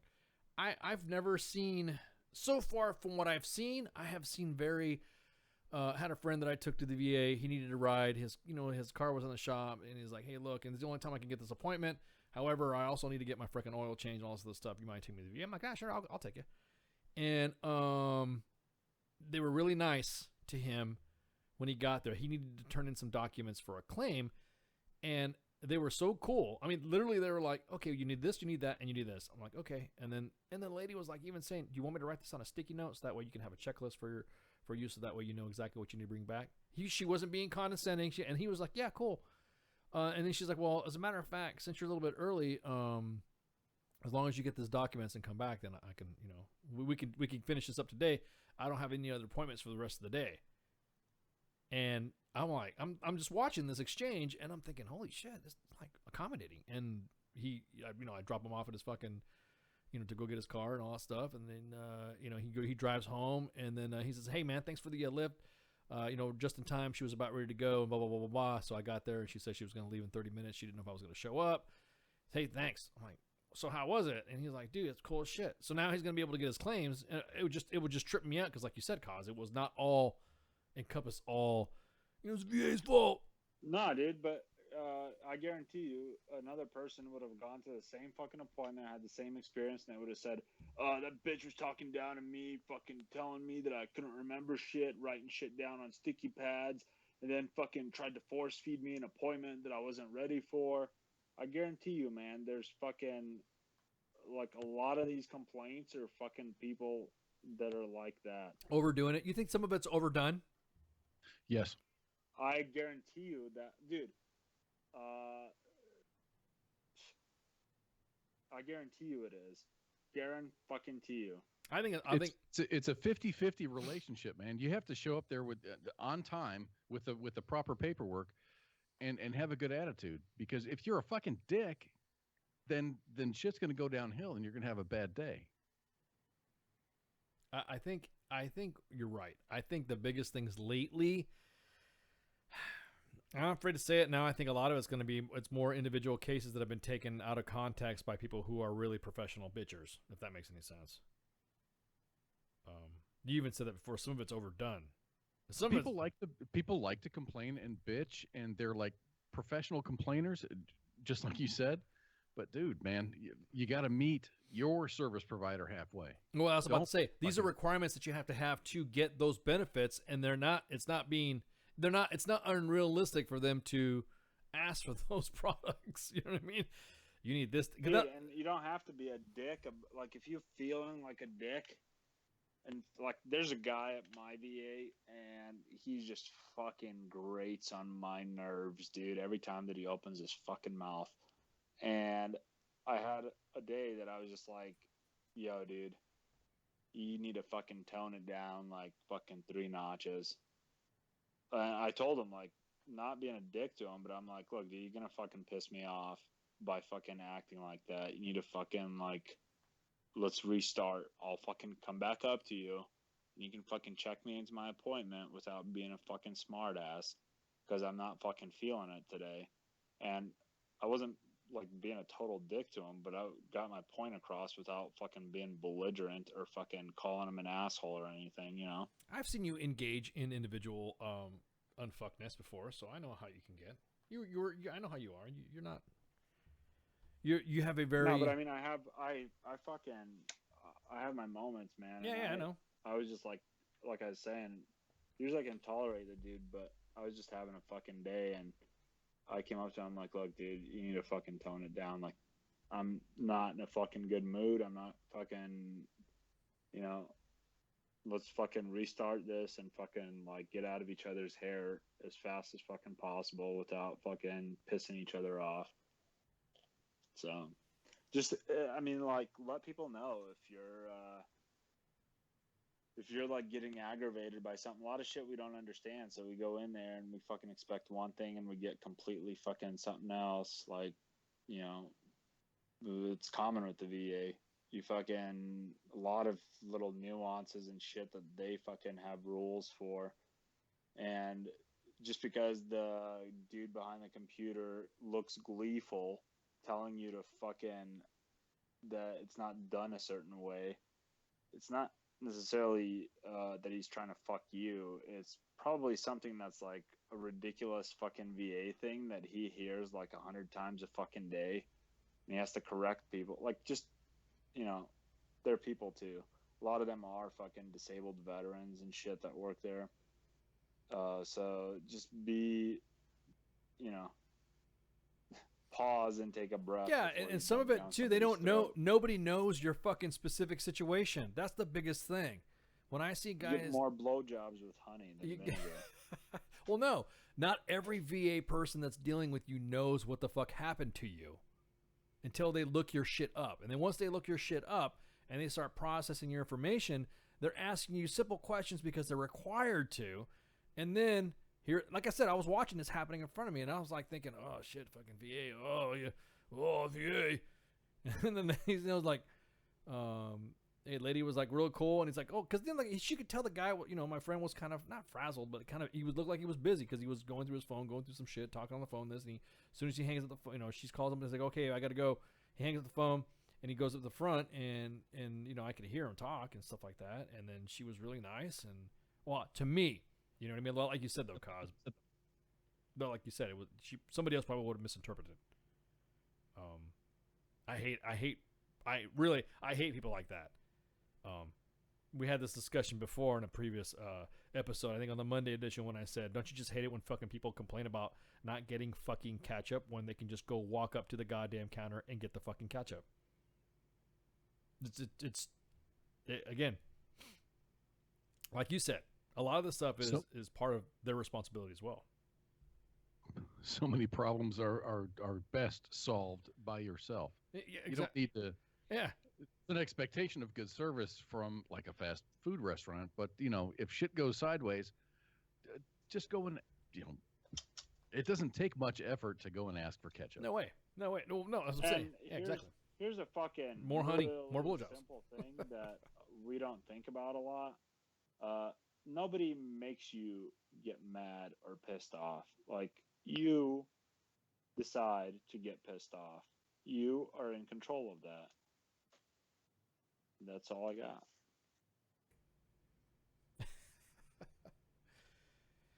Yeah. Okay, what was the next story I was going to go over right quick? What was the next one? Oh, okay. Well, shit, since we're on the VA, and it has to do with active duty, because this happened. I'm going to take a break right quick. We're going to talk about the newly appointed chief of the Veterans Administration. Wow, that just happened.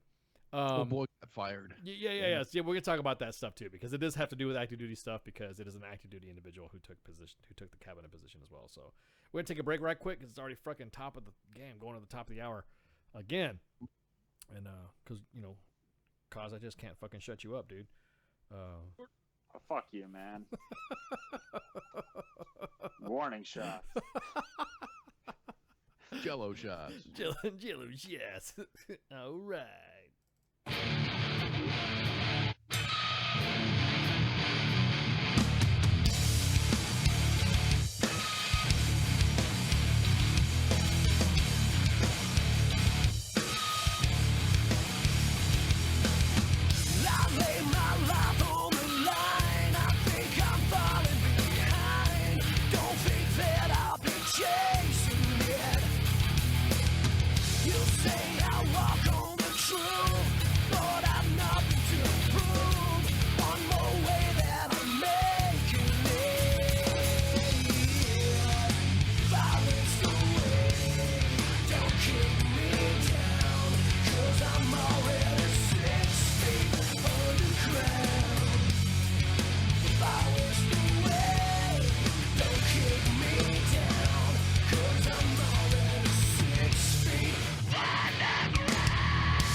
I found a new truth.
U.S. Army WTF Moments. This is WTF Nation Radio. Everything stated on WTF Nation Radio is to be considered the opinion of the person that stated it, and not an official representation of WTF Nation Radio or U.S. Army WTF Moments. Price does not include tax, title, or license. Some assembly required. Each item sold separately. Batteries not included. Objects in mirror are closer than they appear. If conditions persist, contact a physician. Individual results may vary. Keep out of the reach of children. Avoid prolonged exposure to direct sunlight. Keep in a cool, dark place. And please enjoy the show. Shots. And we're back. Part 3 of Sergeant's Time. Is that weird, Cause, to hear yourself speak sometimes in this shit? Does it, like, kind of blow your way sometimes? Yes. Yeah, it doesn't grate on me. It's just like I hear myself and I'm like, oh, that's me. Okay. I'm the same way. I'm like, ooh. I think it's that way with anybody that who's on the air or speaks on the air. They don't like the sound of their own voice. I don't know what Red Leg thinks, but he's been doing this for a couple of days. He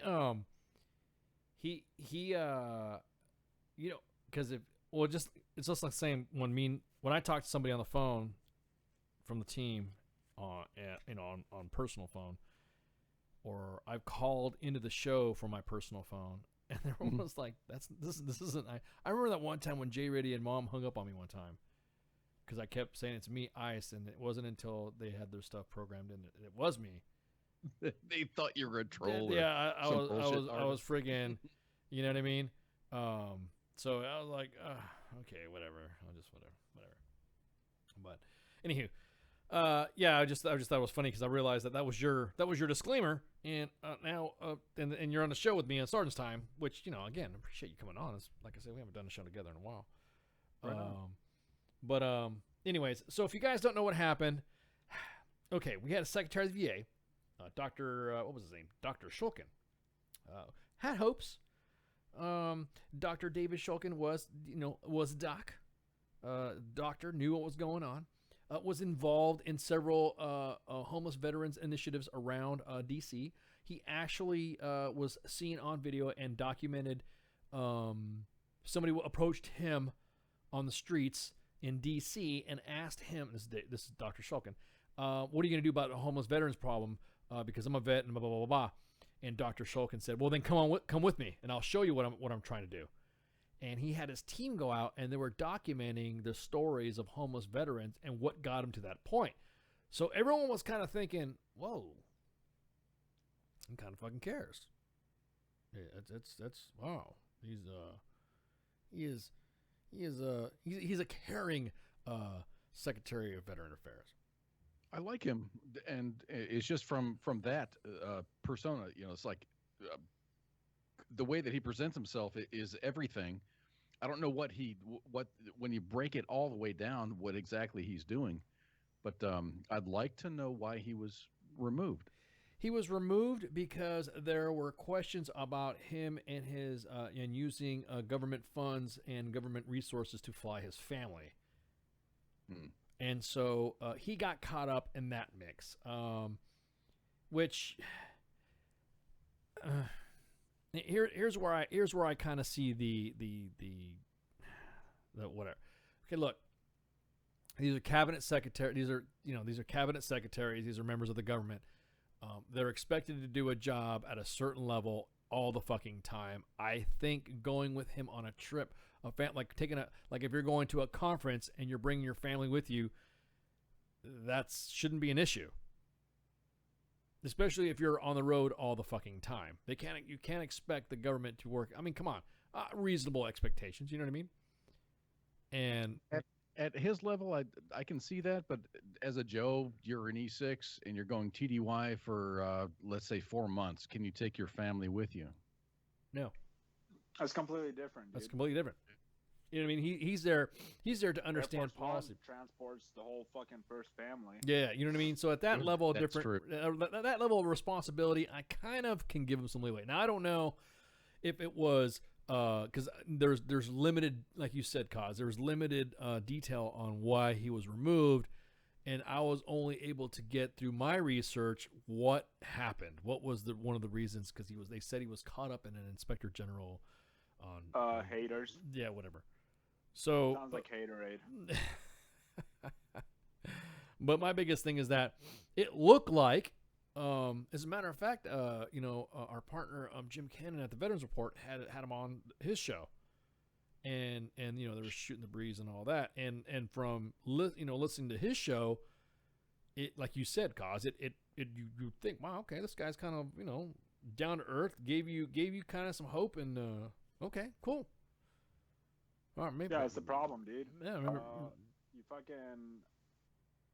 I don't know if it's applicable to the situation, but the higher you climb, the farther you fall, or whatever. Well, not because you're gonna fucking slip and fall because your dick is too big, but because motherfucking haters. Well, and that's the thing. He was in the system. I guess you would say the government system for a while. He'd come up through the ranks, I guess you would say, in the VA system. But he was a doctor. You know what I mean? So if anybody else would know, you would think when it comes to veteran issues, health, and all that, you're not putting. It's not like Leon Panetta. That motherfucker went from being the Secretary of Defense to the chief of the CIA. You know what I mean? He just jumped fucking everywhere, and I still don't know what his fucking background is. You know what I mean? That type of shit. Hatmeister. Yeah, exactly. So you don't.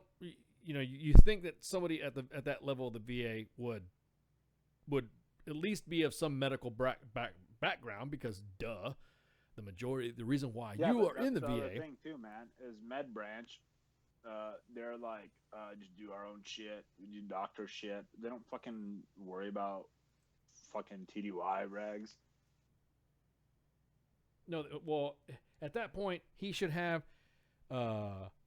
He should.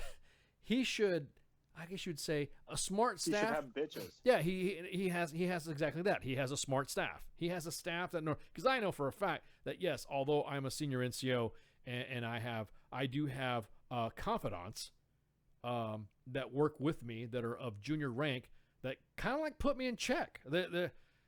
I don't think you should do that, man. Why? What's wrong with telling that guy to go fuck himself? Well, you really can't say to go fuck him. You know what I mean? You know what I mean? They kind of give you the, ooh, hey, this is what I think would happen. And usually they're right. I mean, I have a couple of confidants that I work with. It's like, no, his dick really does touch his ass. Because you don't, yeah, exactly. You don't want to do that. You can fight old man, but you might not be able to fight him. So that's that type of stuff. You would think somebody would have been able to tell him, hey, dude, you shouldn't be taking your family and whatever. Or, these guys do make enough money that they do reimburse. I have seen that happen before as well, where they have family members coming and the government pays for them and they pay for their family to come with them, TDY, if that makes any sense.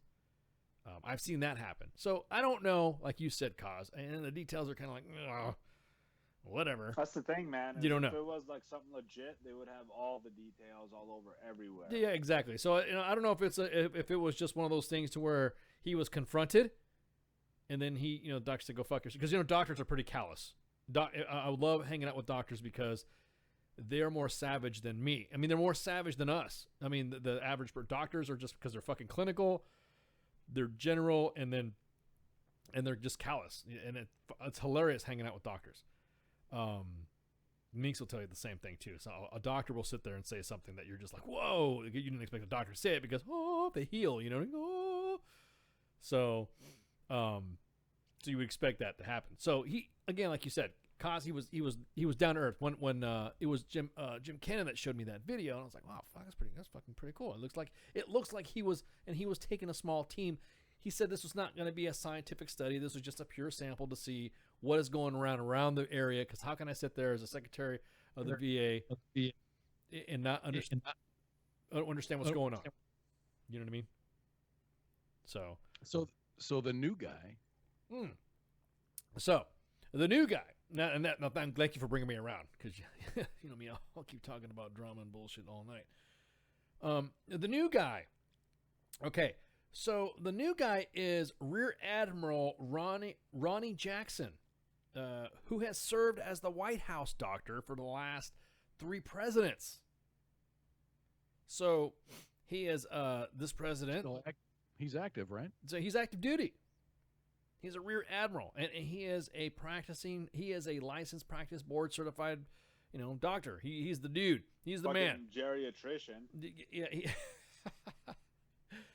However, he is now And I think what happened is there was a lot of drama that was happening with the president's health. And the Admiral Jackson had a press conference. And all, like you said, Doc, all the fucking haters and everybody talking crap, he was just shooting them down. He was just, you know, hey, what about this? But it was one of those things to where, oh, wow, I got a family member telling me about the hairstyle. Grandma Ice, when she was a whack, she cut her waist-length hair and cut it into a pixie cut. Yeah, I cut my hair. That was Grandma Ice when she served as a whack, when she was a sorn. I got sorns in my family. Yeah? Yeah, hello, like my hair. Anyways, until she got mad at you, then she cussed at you with her accent, with her southern accent, because she lived in the South. But anyways, going back to what I was saying, he was able to engage the media and the press with like nobody's business. Question would come out, what about the president's this? He's fine. Well, what about the president's that? He's good. Well, how come the president has this? He's fine, he's good, and his blood pressure's great. You know what I mean? He was able to engage the press corps with no issues whatsoever, and it didn't faze him. He was actually kind of trolling the fucking press corps, you know what I mean? How can he be this healthy? Do you think he's got any mental issues? He's more, he's as smart as anybody his age or whatever could be. You know, the mainstream media is just looking for a little bit of mental instability or some kind of physical disability that they can dude, they're trying to create it. Yeah, exactly. Yeah, exactly. They're trying to create it. So I'm glad you said that. I am so glad you said that. About the drama and the creating. So we'll get to that in a minute. So he engages the press corps, and then of course all the stuff with going on with the administration. Now I'm kind of now here's what I'm understanding now. What I'm seeing. Think about it now.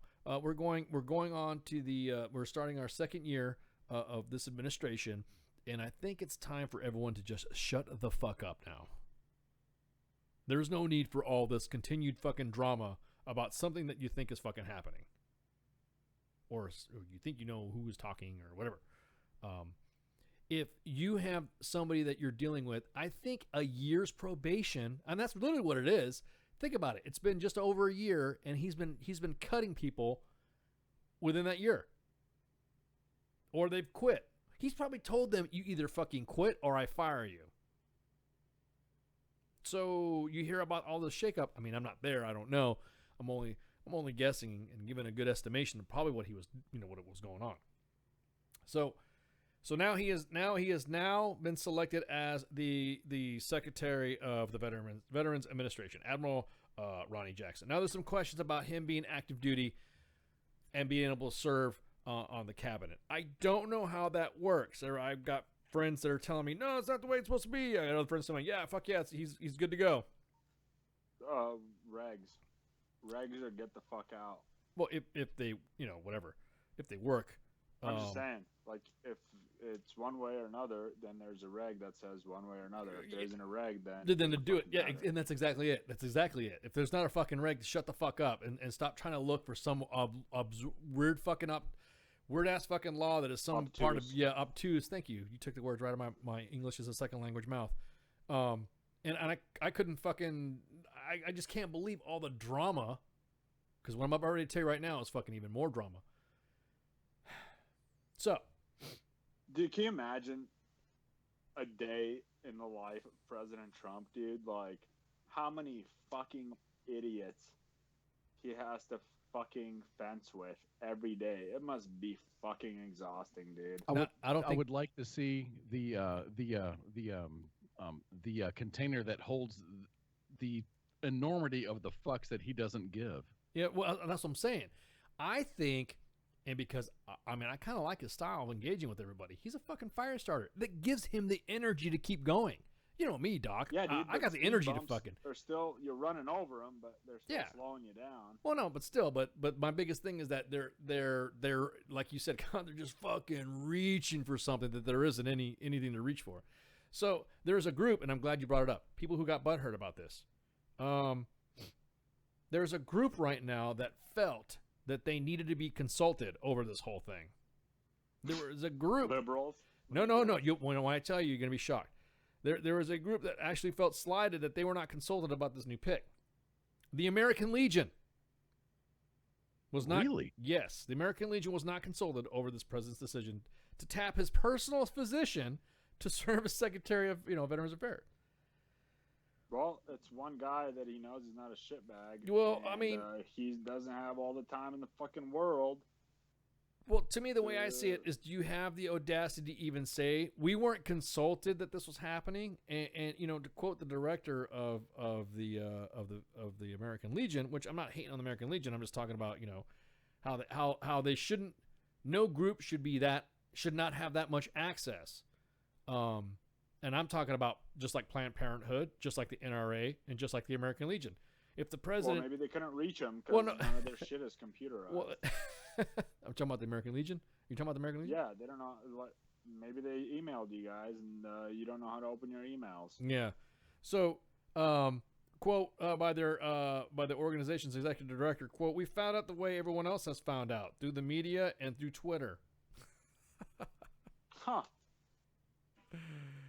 Oh man.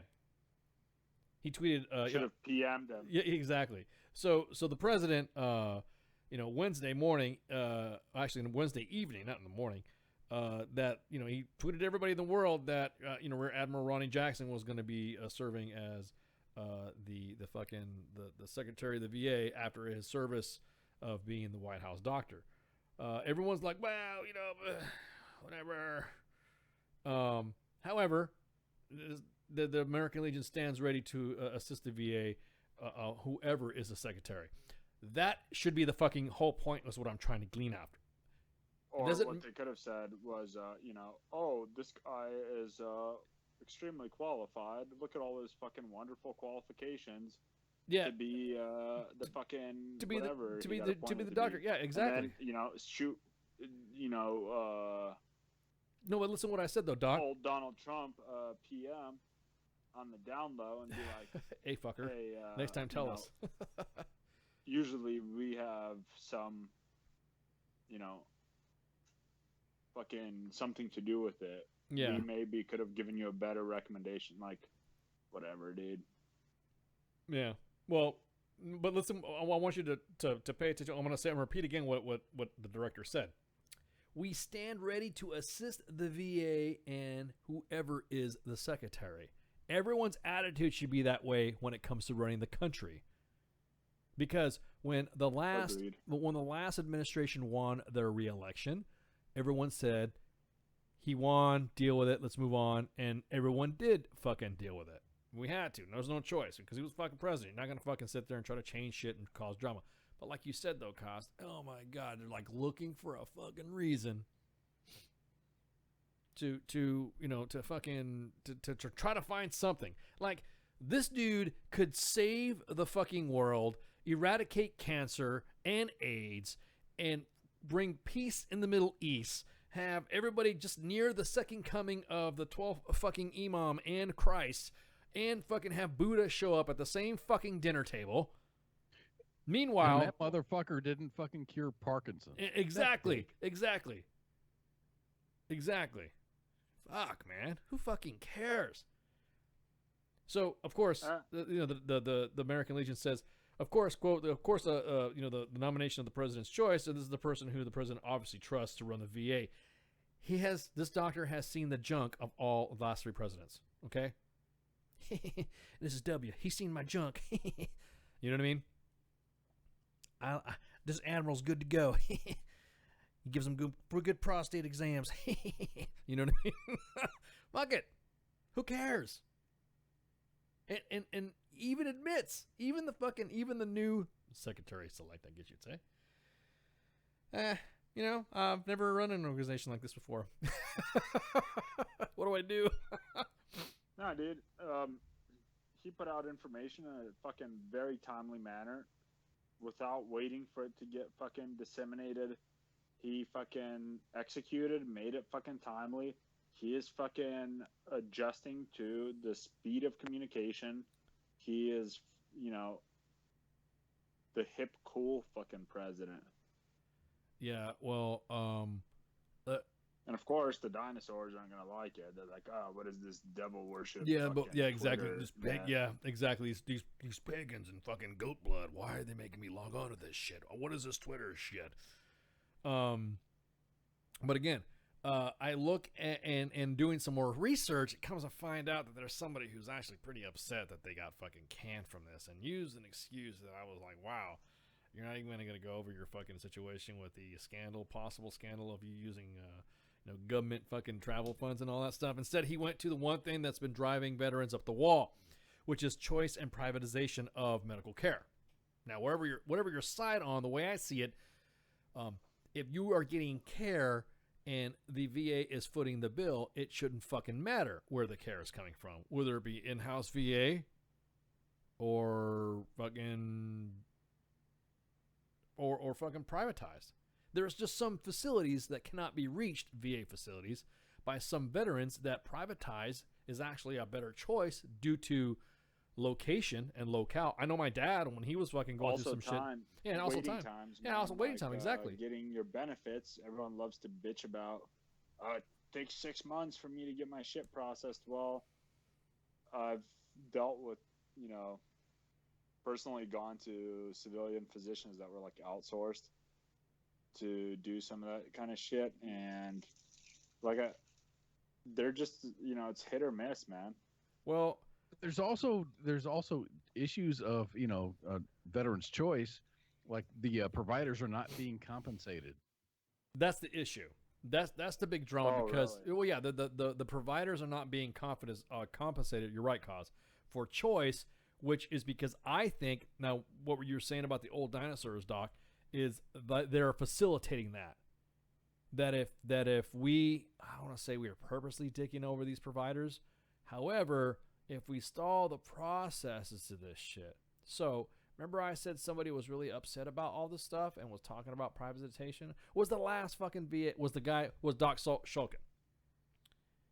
He was the one that said that privatization was the reason why it was the root of his dismissal.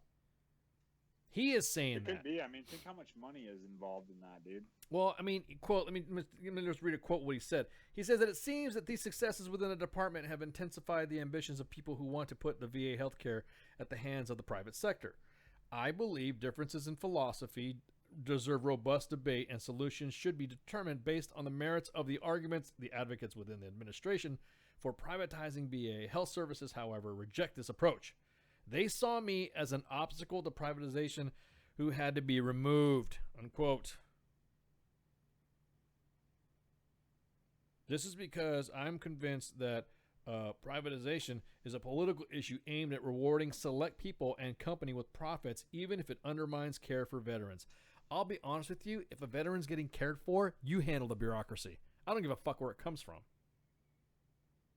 If there was a vet in need when it came to his health, and it was one of those things to where the vet was able to get health and the bill goes to the VA, that's the VA's fucking problem. That's not the veteran's problem. You know what I mean?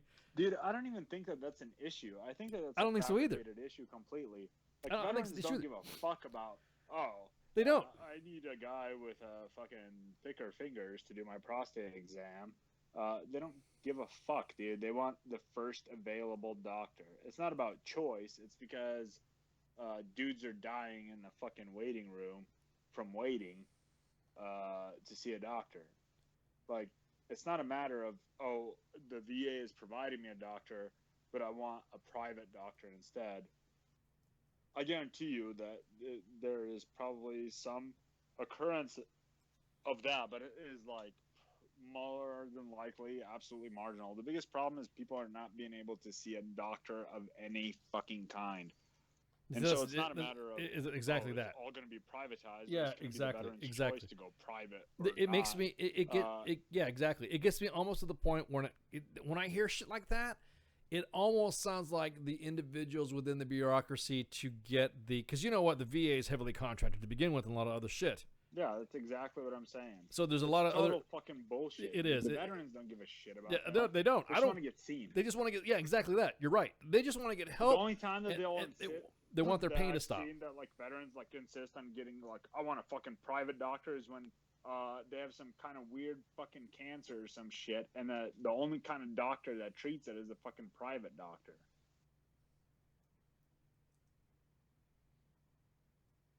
I just don't get what the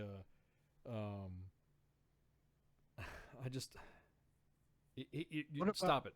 You know what I mean? You just stop it. What about when a veteran and goes and opts for the veteran's choice? So they go to they get a referral, they go into the private sector, and they get treatment and they're happy with it. But then they start getting bills, and it affects their credit. Correct. Only because the VA's not paying the fucking bill. Well, and that's the thing. The VA. This is what the magic of Obamacare was supposed to have been.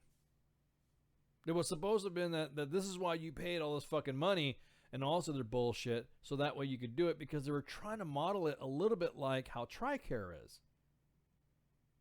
So the whole matter of the thing was that what they should do is, and when it comes to VA claims, immediately, okay, you're claimed, you got this, you got that, service connected, Roger Dodger, 3 bags full. You are now on TRICARE for this. Does that make sense? You know what I mean? Yeah, it's like the prolapsed anus asshole baby of TRICARE. Yeah, analogous. Exactly. Perfect analogy. It is not TRICARE Prime. It's not TRICARE for life. It is TRICARE because you had this issue and this gets taken care of in only certain carried contracted areas, which obviously if there's not a facility within the, that's what I'm saying. That's some of the stuff that I had to deal with my dad when he was, when he was going through his medical issues as he was getting older. I mean, come on, it'd take 2-3 fucking hours to drive from the desert just to make sure he'd make an appointment type shit. You know what I mean? And we had to But what leave. I'm saying is it's not a matter of choice here. It's a matter of fucking the civilian doctor is the only fucking doctor that you can go to. If they're offering a veteran's choice option, which is not something that I'm too familiar with, and the VA is offering this, but yet not paying for it, the fact that anyone's credit is affected by it should be fucking illegal. Like, the VA assumes responsibility when they schedule or outsource the appointment after the veteran, through their fucking system, enrolls in it, which becomes a contract, and then they fucking bill you and ruin your fucking credit. Fuck no, dude. That shit should go to the fucking. It just should automatically get billed, because just like when the government travel card first came out, it was billed to your unit. You never got used to get it. When it first came, but this is different. No, it's supposed to be the same thing. Now, no, I got that, but it should be the same thing. It should be like to a centrally billed account, and that's it. You go into a facility. What's your name? I'm Ice. Okay, Ice, you got this, and this. Yep, you hear this, and this. Can I see your card, please? The card is provided to you by the VA, stating that you're authorized to have this service for this right here. Bam. They do some verifications, and you're good to go. It should be that fucking simple. It doesn't matter, like I said, it doesn't matter if it's in-house VA or if it's fucking if it's privatized. If anything else, already going through some of the systems, it's the same way for TRICARE. I have been seen by second opinion medical facilities that as soon as you're in TRICARE, they put you in the system, you log into their system, they tell you, hey, we provided this information to TRICARE, and it's uploaded to the military records. It's that fucking simple. Dude, but so a couple things. In the Army, it's fucking retarded, because they'll say, oh, you fucking need the government credit card, but then it's on your fucking credit history. You can't do anything about that. That's like one of those things like, this anthrax vaccine is optional, and then everyone gets fucking put in the front-leaning rest until they get their fucking shit, you know? You can fucking fight it, whatever, but you're going to lose. And then by that time, you're going to get kicked out of the Army for some other bullshit. The Army is like its own fucking universe. It's its own fucking society. As a civilian, once you're fucking dealing with the VA, there's absolutely, like, that needs to go to through the fucking judicial process. And if anybody has been had their credit fucked, they should not only fucking get all their money that, you know, whatever they're supposed to pay, but they should also be paid fucking the like damages for the amount of time that their credit history was being fucked up. Like, that's bullshit, man. Total fucking bullshit. Because you're a civilian now. Another thing, this I fucking talked to a lot of VA providers with. The VA systems don't talk to the TRICARE systems or the Army systems, like the fucking medical, Oh, you're talking about Alta, God damn it. the system, the med admin shit. the like med admin, the systems. med ad system, and and the Alta system. Yeah, I know what you're talking about. They're not compatible. Like, so basically, fucking some monkey in a fucking dark room has to scan in all your shit into the VA system. Yeah, that's, you know, yeah, it's by like the it's like bidder. it's like SOF and SFAB. It's fucking, dude, it is like ridiculous. Advisor. Like, you want to fix shit, you want to fix the fucking VA, like, it's not a matter of like the veterans that are like homeless and all that shit. It's like, dude, get a fucking history book. You'll get a lot more. I guarantee you, somebody's fucking written about it in the last 4,000 years, and you'll get as much information as you would walking downtown and talking to fucking homeless vets that are fucked up and drunk or whatever.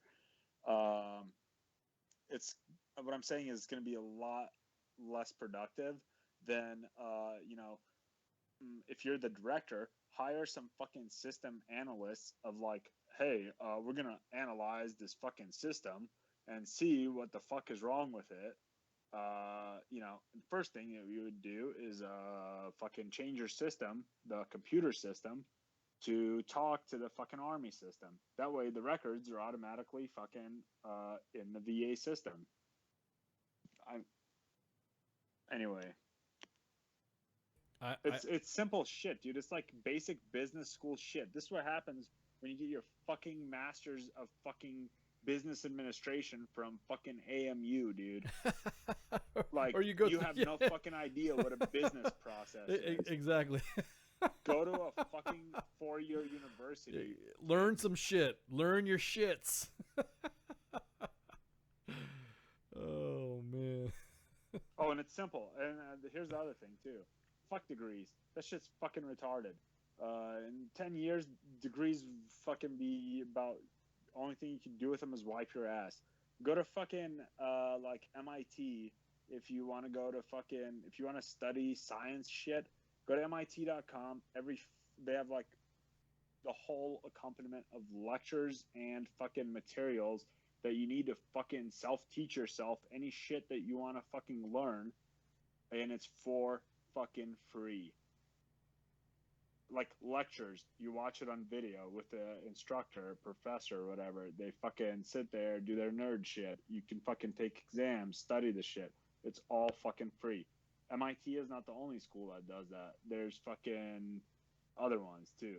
I don't know what they are off the top of my head, but just for those of you guys that like are seeing the fucking future and you're realizing that this hierarchical bullshit is not sustainable.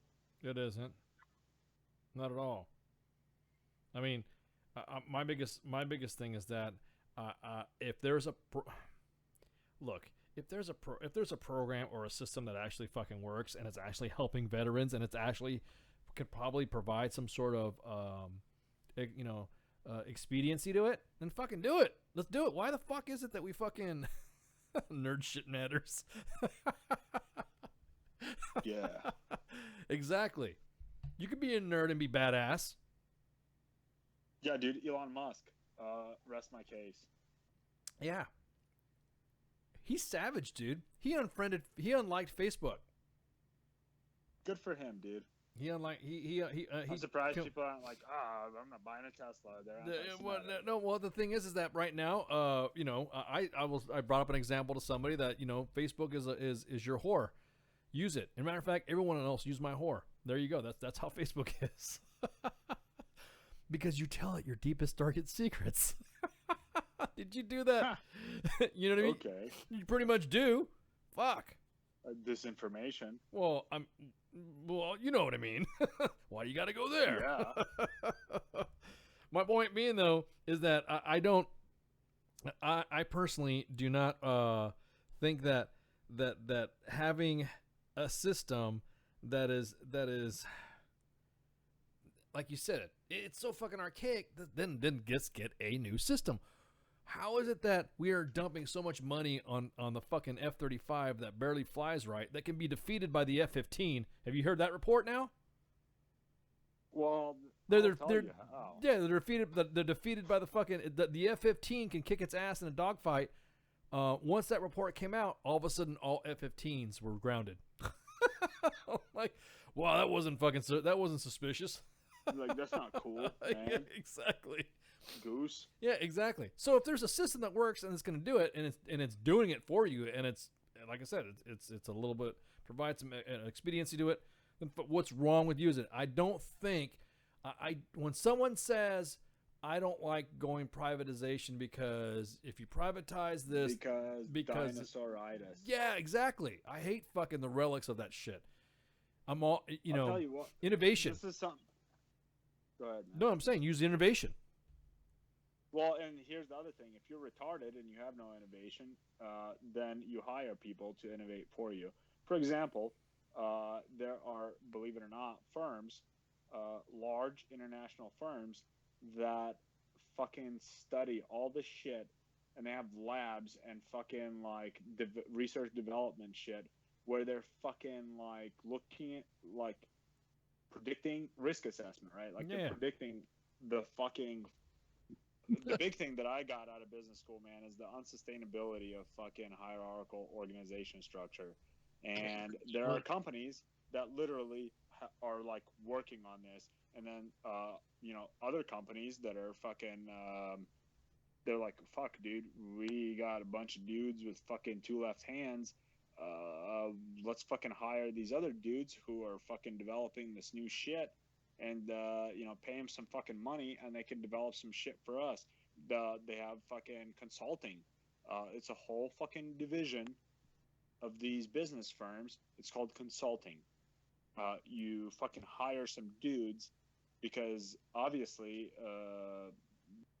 we, whoever were, the VA, the Army, whatever, like we obviously have no fucking idea what fucking organizational fucking structure is. So let's hire some fucking dudes that are developing some new shit, and maybe that'll work for us because that's what they fucking do. What were you gonna say, Cos? You're about ready to, you were gonna say something. Cows. Yeah, but time has passed. Oh, gotcha. Time's passed for what? Oh, I see what you're saying. So you're saying you were going to say something that now is irrelevant. Okay, gotcha. No, sorry. No, you're good, man. But the whole thing again, you don't have an issue with somebody that the president's making a decision to move in on, and he did want to, he is making. I mean, the president is discussing different methods of how to help veterans. He wants to help veterans bad. But for you to get canned and then all of a sudden, well, it's because it was privatization that, because it was going privatized, and even the American Legion says it strongly opposes to having privatized, and which I don't understand why. You know what needs to be fucking privatized? Auditing of the government. That's what I'm saying. You're talking about the government auditing the government. Yeah, exactly. Like the Bobs. E4 checking on some E3 shit. Yeah. No, what I'm saying though is that it should not. If they say they're supporting no matter anybody, no matter who is in the VA, then it should be the same thing. It's almost like how everyone thought that having, everyone's cracking on the president right now because why? He's an outsider. Why? Because he's not a bureaucrat. Why? Because he's not a politician. Why? Because he doesn't see things the way the Hollywood. Well, damn more near fucking the DC and fucking Hollywood are just about the same in their mentality of what their reality is. But this new the Rear Admiral's a freaking, he's an outsider. He doesn't know. I mean, all he knows is Navy shit, underway and fucking boats and ship shit and stuff like that, Navy stuff, and he's a doctor. So if anything else, he has probably put people out, or he's probably been in organizations where people have gone through med boards, and he probably was sitting on a panel through a med board. So maybe he might have some insight that would require a private company to get, like you said, Doc, to come in there and fucking audit. Like I would. No, dude, like that's the reason I say that is because private CPAs, right? It's like certified public accountants. They are they audit publicly traded companies. So basically, it's supposed to be like a check, like it's like a peer review. Yeah, exactly. Well, no, they're it's subjective, right? Like it's supposed to be objective. They're not fucking. It's not perfect. I'm not gonna say it is, but it's constantly being like made better, or I hope it is. And like that same type of fucking organizational like independence should be given to an organization to audit government processes. Not like, oh, the VA is doing an investigation of the VA. That's no, I got you. No, you're talking about, yeah, exactly. Search my taint for AIDS. But you can't because you fucking can't really see it. No, because it's your taint. Yeah, and only we could see it unless you use mirrors. But Katie Ann has a question in there about the giving it a better understanding of what privatization means. It means that you would not use the VA hospital proper for your medical care, and you would have to use almost like going to another. You'd go on the civilian market, I guess you would say. You would go on the economy to see whatever specialized care you would need, and the VA would pay for it under privatization for specific care. Yeah, man. Here's the thing, man. Like private doctors don't have to fucking take you as a patient. Correct. Like if I'm a surgeon and I have a high risk patient and I'm fucking Doctor Strange and I'm fucking like have a perfect score, I'm not gonna take somebody who's gonna fucking be a sketchy fucking case for me. No way. That's the problem there is that like how far would it go into the realm of forcing private doctors to fucking treat patients that they don't want like to take on as patients? Like what about doctors' rights? That's what I'm saying. That's, once they that's a bad fucking step towards fucking this whole fucking goddamn government. It ends up like veterans gonna go to private fucking doctors, and then in the end, what that's gonna lead to is to the whole industry being fucking taken over by the government. Yeah, I see what you're saying, but it doesn't have the VA refer. What was this? The VA refer you like they have for me in the past is what Joseph said in the Facebook live chat. They do, but the VA needs to pay the provider. They do now, and but I have no problem with it. I think that's the way that it is. In my experience, it's great. It gets shit done a lot faster. Like a lot of times you just need a regular fucking general family practice like doctor to review your fucking disabilities claims, right? Like sometimes if it's not permanent or if it's like up for a periodic review, you would have to wait for a regular fucking like non-specialized fucking doctor to review your shit. And I'm not saying that it's for all cases. Some cases they do require specialists to review certain aspects of disability claims, but a lot of them, or a large portion of them, could be done by a fucking regular doctor, and that can be fucking farmed out. Shit gets done a lot faster, Yeah, I just got a message PM to me private saying that right now currently in the medical board process, contracted VA appointments are happening right now. So yeah, and that's what I'm saying. So is the shit that we're talking about, that happens. Yeah, They it's happening. farm it out Yeah. to people just because that relieves the load.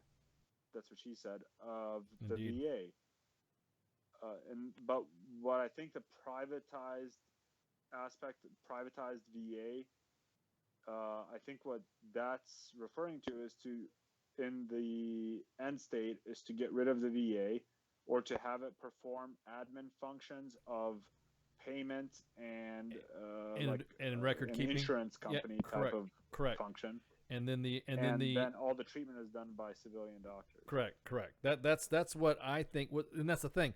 No one can explain to us because we're only getting the big picture explanation of what privatization means. We're not getting the details of it. We're not getting what does it mean when you hear, and that's the only thing I'm regurgitating because that's the only thing I can find research on right now. Individuals in the VA.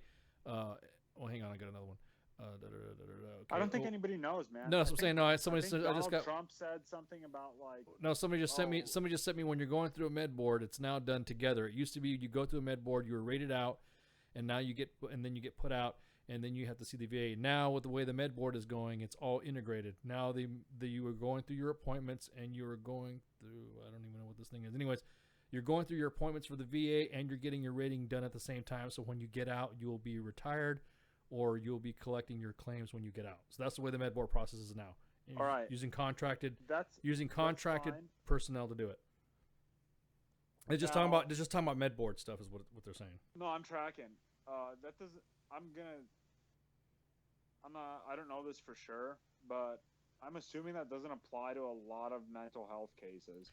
Oh, see, that's the thing. You're right because the health case is most likely going to get kicked out of the Army on a general discharge or something for misconduct or something like that.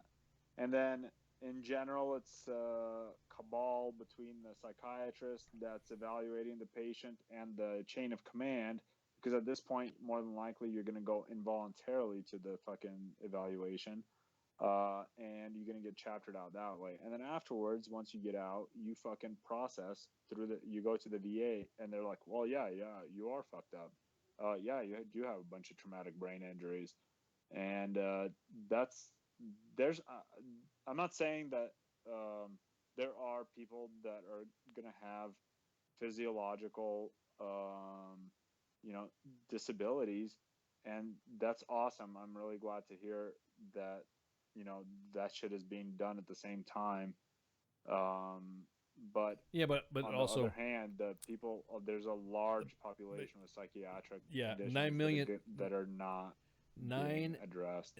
So some of the stats I pulled up: 9 million veterans right now currently are under the VA system. And the other thing too, million. man, it doesn't, and it's been actually like the last time that I got out. It's already been more than like fucking 5 years now that during the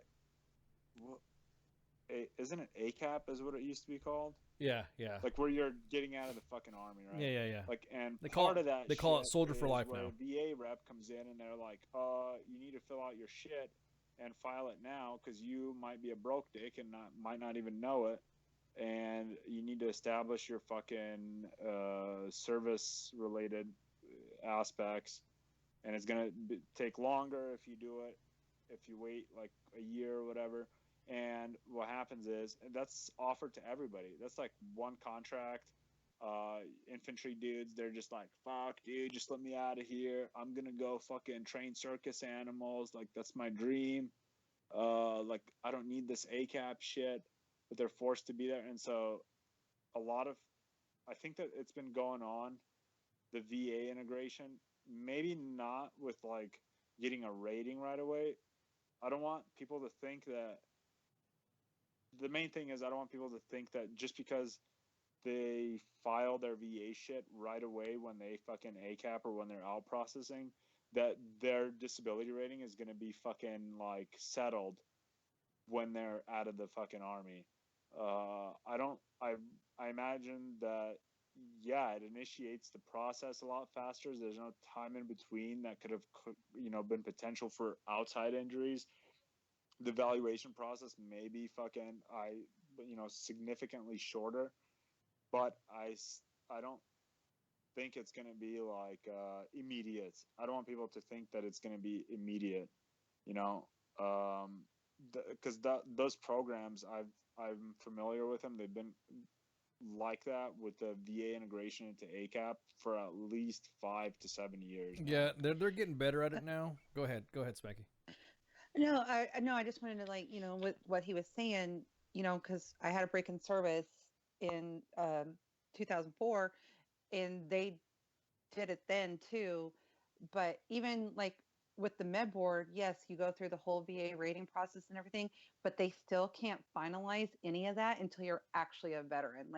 You know what your rating is going to be and everything, but after you your day that you actually not even get your 214, because you get that when you go on terminal leave, but when you're done with your terminal leave and you're actually now I'm really a retiree and have officially gotten out the Army, that's when the VA really processes your claim.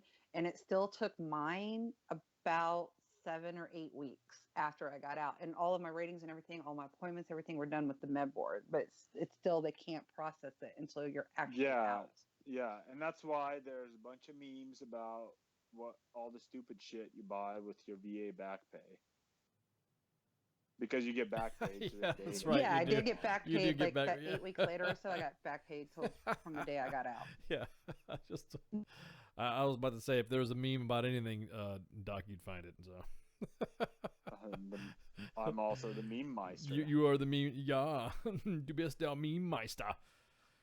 No, I was just, like I said, I personally, I guess, because I'll one day I'll hang up the uniform and we'll see how that all I'm saying is that from what I've seen so far and from what I've been hearing, at least with us at WTF Nation Radio, I really haven't heard anybody giving us I've never heard about the VA. I mean, I've heard some experiences, but it's only like, yeah, I had a bad experience once and then that was it. You know what I mean? Then after that, it was okay. Yeah, dude. Even if you're ACAP, it's the same thing with ACAP. Those dudes, imagine being those dudes dealing with a bunch of dumb fuck grunts that are gonna go become circus fucking animals, constantly. I wouldn't be able to do that job. That would be fucking mind numbing. But if it feels like it sucks when you first get there and you're just like, man, this place is vibing, it's gonna fucking blow. Be proactive. Don't wait for them to fucking mix it up into a fucking enema and fucking feed it to you through your ass. Fucking be proactive. Ask them hey, I need help with this. What about VA? Can I, if they don't have a dedicated VA representative, you guys have reference, can you refer me to somebody to talk to about it? Specific questions. So write this shit down.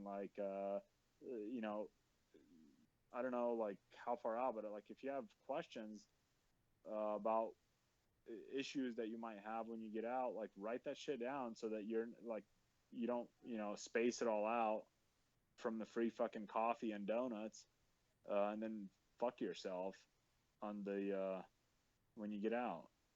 It's not gonna be you gotta be proactive, man.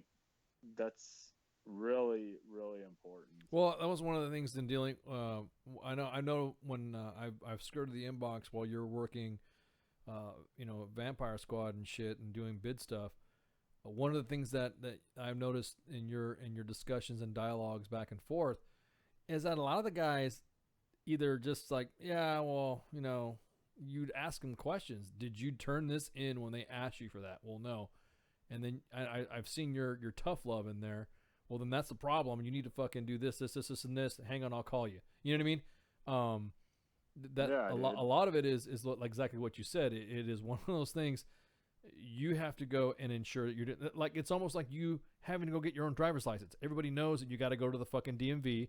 You got to pay some money, do a fucking driver's test, do a driver's a written test, pay some fucking cash, and take a picture, and then walk the fuck out. It's the same thing with the way I see it. It should be that way. That mentality for a VA benefit. It shouldn't be you being woe is me Nobody cares. Nobody wants to help dude, me there's out. so many. Oh my god, man, that is fucking. There are so many fucking programs out there. That's what I'm dude. saying. And there's like a bunch of people just sitting around fucking collecting a paycheck, just showing up to work and like Twitter fucking each other because they don't got anybody coming in to fucking use their services. It's, all it really takes is going into the fucking internet and just digging around and doing some fucking reading. Like, we sit around and we read memes and fucking bullshit, fucking whatever. Like, get on your phone and you're taking a shit, pull up the fucking e-benefits website and pull up the state that you're gonna fucking retire in, and look at all of the fucking. They have an actual like address book of all of the organizations by state and what, like, brief summary of like what they fucking do for you. Like, it's all about, like in the Army, we get kind of spoiled almost. I was about to say, it's exactly what it is. Everybody Yep. does shit for you. Yep. Like, hey, you got to go get your DA photo. Somebody fucking Yep. wipes your ass for you during Yep. your DA photo. Yep, exactly, and fucking exactly. Pats you on the back, burps you, and you get your DA photo. It's not like that, dude.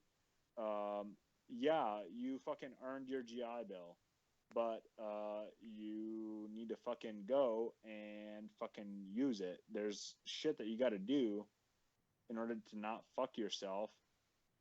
And people are gonna, you got to be fucking careful. Like with the universities, picking your universities, there's fucking predators out there. They're gonna be fucking trying to steal your shit. No, I mean literally.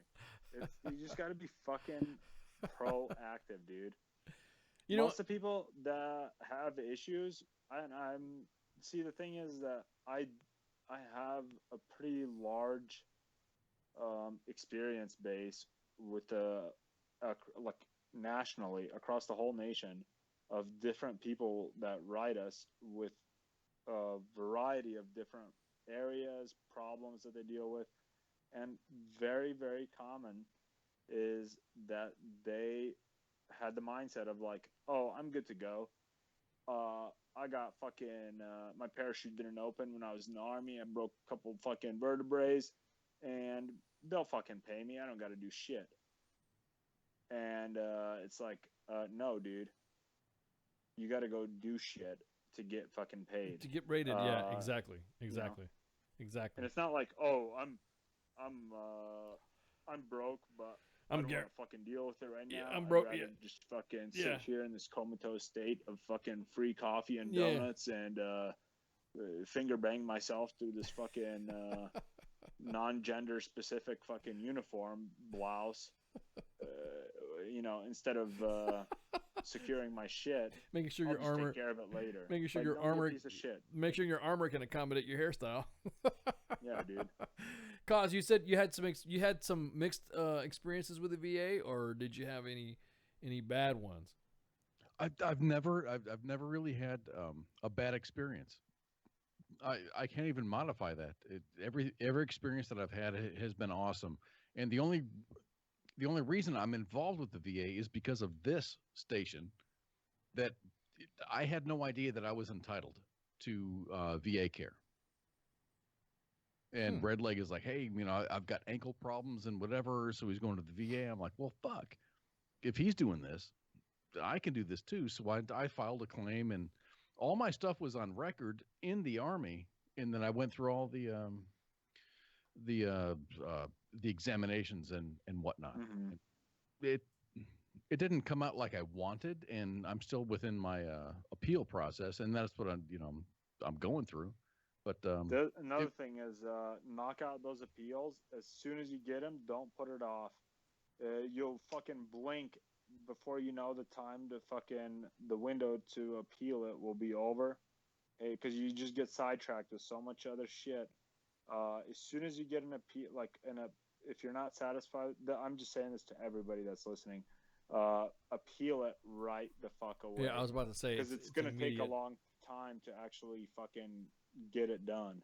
I'm gonna file an appeal, but then I was told, like, wait, do your appeal through a veterans organization. Yep. So Yeah, VSO. I joined a VSO, the American Legion, 3 weeks ago, after the show that we had with the PAO from the. Yeah. Yeah. They have the Legion, the disabled DAV, DAV Disabled American does Veterans, great stuff.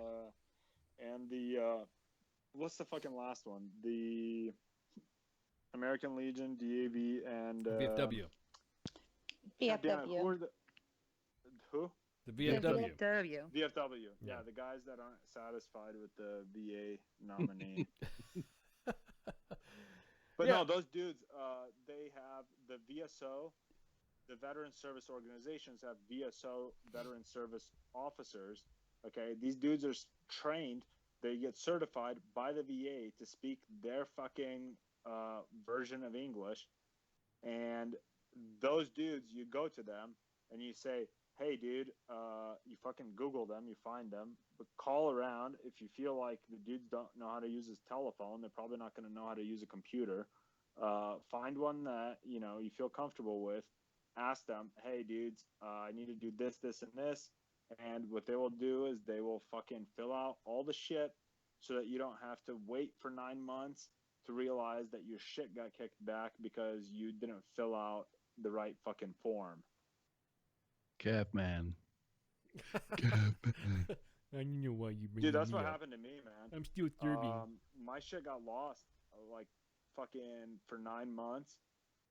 And, like, when I got out, it got kicked back, and I didn't even know that it got kicked back. Fucking S1. And, no, dude. That's the thing. I wish, I could go fucking blame somebody. But, yeah, first instinct is S1. But I guess they fucking migrate to the VA fucking claims department once they get out of S1. And they start losing shit over there, too. But for me, it was there was a form that I filled out because I filled them out on paper at it was at an actual facility, and the fucking form that I filled out that was there, I didn't shit out a fucking obsolete form. It was obsolete, and when I submitted it, it got kicked back right away, but nobody told me about it until I fucking started calling around about 9 months to a year later, and I'm like, hey man, what the fuck? I know it takes some time. And then, another organization, guys, that has veteran service officers, and you can appoint them to be your representative. That's an official document that you got to sign. It's the state VA, which is different. It doesn't fall under as a subsidiary or in any way below the federal VA. They're two separate organizations, completely different funding, all sorts of. They're not it's not a little bastard baby of the VA. It's the state VA, and the state VA has these representatives as well. It's something that you could Google, find it. They'll have them at universities if people are going to fucking. I know for 4-year state universities, there'll be veteran service office, veteran services on campus at most of the schools that I'm aware of. Those dudes generally have either VSO officers coming in regularly, once a week, once a month, to answer questions. They'll also have cards there. It's a great place for resources as far as where can I go to unfuck my shit, and those dudes could direct you to the right proctologist. So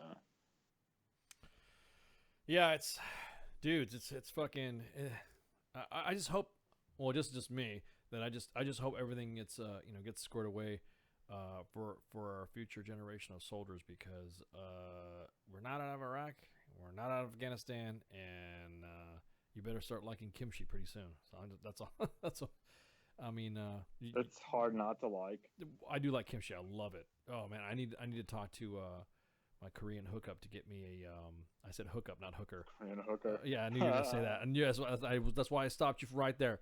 so I can get some of that ghost pepper This fucking Korean kimchi. hooker. Yeah, this Korean hooker Does kimchi. And she does ghost pepper kimchi. So when I retire, I'm gonna give up a batch and then take some over to Pookie. You were in a bad place. The last time you ate that, you were in a fucking Oh, bad place, dude, but man. I know it was, but it was so delicious. Oh my god, it Dude, was delicious. Speaking of You ghost guys- pepper shit, You guys heard my stomach rumbling on air. That's how loud my stomach was giving the bubble gut. Oh, it was so good though.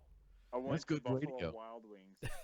Oh yeah, Buffalo Wild They Wings too. have ghost pepper fucking They do. whatever sauce. They do. Yeah. Special ghost pepper sauce. Yeah, where they exactly. fucking It's blazing. Jerk off the ghost peppers. in Hell the yeah, back. dude. Hell yeah. But they fucking can't seem to cook the fucking chicken all the way through. Yeah, well, it's because they don't in want the back. They don't 'cause want they're too busy jerking off the ghost peppers. It's medium rare chicken. It's medium. It's yeah, not a it- bad Dude, thing. I'm serious. Okay, it's a, so it provides some sort of I kinda nutritional. fucked up. My first time, I went like last week. I ordered. I thought that there's like some dry spices and then some wet spices, and I'm like, I want it to get fried with the fucking dry spices, and then I want to dip them into the fucking moist spices so that I could taste all the different spices that I want that are moist, because they bring you out 3 of them, up to 3 for free. Moist is fucking good. No, that's like wet and dry. There's like the shit that's like a rub type of shit, and then there's like like a sauce and like a fucking like a dry spice type of shit, different flavor combinations. And so I was like, yeah, dude, I want them to be fucking rubbed up in the fucking dry shit, and then I want to dip them into the fucking wet shit, because I'm not a pervert. And so the fact that the waitress asked me like 3 times if I was sure that that's how I wanted it should have fucking alerted me. But that by itself wasn't too bad. So the shit comes out, and the fucking is like a bowl of fucking like red fucking pepper on the side with a bunch of fucking dishes. By the way, very Jewish sizes. Oh of my fucking god. dipping Anyway, sauces. he's okay. Got it. And we got to do house cleaning, dude. It's already the top so of the dry, hour, dude. man. It's so dry, right? Like, I was like, fuck, man, it's dry. It's fucking dry. You're triggering- I'm dipping there. I'm trying to fucking enjoy myself. You're I'm triggering. pretending to. You're I don't triggering wanna, the waitress Spanky. is busy. This I don't isn't. wanna fucking This isn't put WTF. him- This isn't WTF Moist Radio. This is or Hasidic Radio. We're just come on. We got to move it along. All right. So my point is, oh my god, the chicken was dry. Right? We got that. And then halfway through it, I'm like distracted, and Just I like bite into now? one, and it's fucking just so moist and tender, and I'm chewing it, but I'm not getting to the point where it's fucking chewed up. Like it's just like it's moist but chewy. Yeah, chewy I look moist. down on it, and it's like fucking red, dude. Oh. I'm like, oh. And then I go to the fucking manager. I'm like, hey, dude, you got raw chicken here. He didn't offer me, hey, you can come back for free. Here's a fucking $50 gift card or whatever. He said, oh, yeah, that sometimes happens. If they're in the bottom of the barrel, it'll sometimes be raw. I'm like, what? What the fuck, Sometimes that happens. Of course. Like, that's not right. Like, anyway. We digress. It's like from Fight Club. From Fight Club, it's like, and what insurance company do you work for? A major one. Okay. Well, hey. Anyway. we got to do house cleaning. It is the top of the hour. You've been listening to Sergeant's Time, and Tuesday next week we have David Cooner from Honor Winery and Honor Brewing Company. I can't wait for the show so I can see what they're doing so we can order them up. I'm all about the freaking the wine and the brew. Nothing wrong with that. David Cooner is a partner with Honor Winery and Honorary Brewery with over 15 years of experience in hospitality. And David has brought his passion for wine and devotion to all who served in the U.S. military by creating Honor Winery and Brewing Company. Mr. Cooner has had leadership and equity roles in successful hospitality companies such as Daycheck Communications, a subsidiary of Micros Corporations, and OpenTable.com, Fishbowl Marketing, and Ruth's Chris Steakhouse. That's what I'm talking about. Their motto is a glass raised of honor is always a glass raised in honor. Okay, I get it now. Okay, yeah, I can't wait for that. Friday Night Freedom. 6 April, singer and Navy veteran Jerry Saylor is going to come back on here to talk about her new single. She was the veteran that rewrote one of the songs, Hallelujah, with a veteran twist to it, and it has been viewed over 103 million times and downloaded over 22 countries. So don't forget, we have our partners, the Veterans Report and War Horses for Veterans. This month is going to be kind of, obviously, because of spring break and spring vacations and all that stuff. Kids out for school. There's going to be a lot of stuff in the family on the personal side with WTF Nation Radio. And then, of course, May is going to pick back up. And then we'll see what goes from there. But, guys, hey, I appreciate you guys coming on. Especially you, It's my pleasure. I mean, you like I said. You're welcome. Well, fucker. Yeah, well, dude, there's this vibrator that has like 2 fucking things that vibrate the clitoris, right? And it looks like the fucking look at me, I'm the captain now, dude. Have you seen it? I'll send it to you. Okay. No, sorry. Send it to the okay. Anyways, yeah, Spanky, Cause, thank you for coming on Sergeant's Time. You're welcome. And it's called a rabbit. It's not called a Zymbian. That sounds like a lightsaber lighting up. Just in time for Easter. Exactly. Speaking of which, I'm going to be doing Easter egg shit. Oh, that's right. Carson. Hey, don't forget, I'm glad you brought that up. Hey, don't forget we have our Easter egg hunt going on with U.S. Army WTF Moments. And of course, we have our sponsors for the Easter egg hunt happening on major military installations. Grid coordinates will be released, and you all will go and find what this is all about. This is in conjunction with Ranger Up, Infidel T-shirts, artillery mug tumblers, and then let's see, who else is in there? Oh, awesome shit! My drill sergeant said, and fucking me. I'm gonna be putting the eggs down. And Wolf Lair flag. That's right. Yes. Okay. So I'm pretty much sure there's no lieutenants involved. There are no lieutenants involved. Well, more than likely, actually, we've never had a lieutenant find one in the time that we've been running. Most of it's been sergeants and Joes, because Joes are pretty quick on this shit. Once they find it, we got a lot of good loot coming out. Like I said, you heard Kalen coming on here from Artillery Round Tumblers on Monday, on the Monday edition, and he was telling us that he's got a lot of prizes going out as well. So once the order comes out, hopefully your installation's on there. I don't think we have an Alaska location yet. Somebody asked us last time if we were going to do anything in Alaska. I don't know. So again, it's actually an idea for next time, and if that's the case, then we'll probably do it next time. I don't know if we have anybody that's in Alaska though, but we'll see. We'll have to probably find a surrogate down there. If you're fucking in Alaska, then volunteer to be the fucking Easter Bunny. They let me fucking do it, for Christ's sake. Well, I mean, it's you. You've been, yeah. Well, we'll see. We'll see what happens. We'll see how this turns out, and then always listen to WTFNationRadio.com. We have a show every night, except for Wednesday, because that's our training holiday / Donza / that's the day we need to fucking take a breather. Of course, contact us, and yes, got it, Al, and a show on Sunday. Fuck. Woo-hoo. Kaz, what's the show on Sunday? The show on Sunday is now the Kicking It with Kaz, and it's going to be me and my good brother Al, and we're just going to be talking some shit. Yeah, there you go, Al. See, yeah, and a new Al's like really, and a new show. We will do a show on Sunday. Ice, got it, Al. Shit.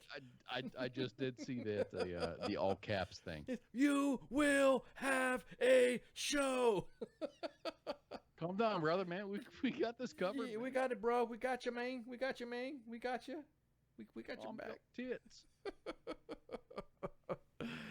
Love you, old man. Exactly.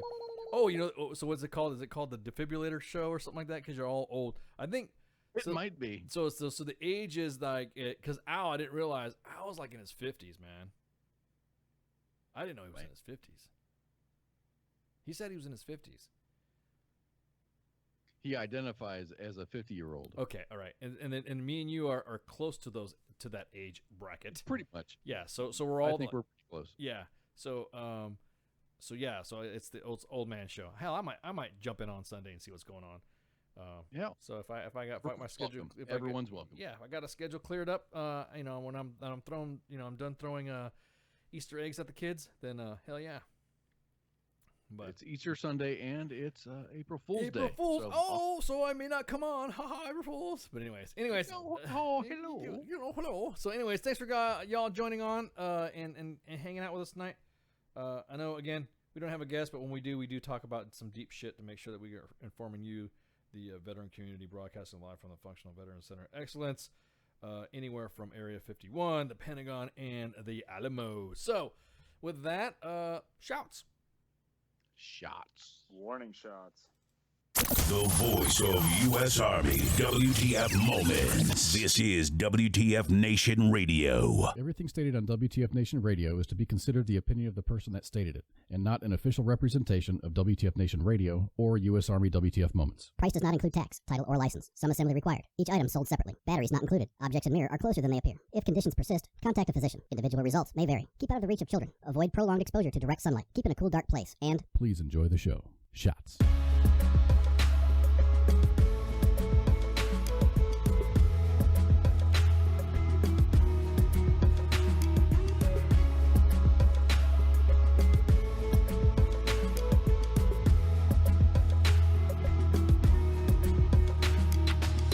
Take this photograph, tell me what it is you see when you look at me. Deep into the photography, I don't really need your sympathy. Just tell me your thoughts. Have I got what they got? And is it a plot done for naught? Am I not like you because I do what I do? Who knew that I could lose a few of you cause I bleed blue? But it's true, I know cause I see it every day as I work and I sleep the day away. Like you I have pain and like you I have fear. Can I pay all of the bills and still make it through the year? Will I make it home alive? Should I pray to the sky every day and every night? Will I hold you by my side? But in the public eye, I don't even have a heart. A robot of the system moving only when I'm told to start. Rip apart my art, I'm strong like a flower blooming. You got it all wrong, I know like I'm breathe, I breathe. And like you see, I see. And like you need, I need. And like you bleed, I bleed. Don't treat me like an object, I'm tested and proven. Mind, heart, and soul, I'll always be a human. Like you breathe, I breathe. And like you see, I see. And like you need, I need. And like you bleed, I bleed. Don't treat me like an object, I'm tested and proven. Mind, heart, and soul, I'll always be a human. Call me a vet like a soldier. Green beret, 21 gun salute, don't wanna see today.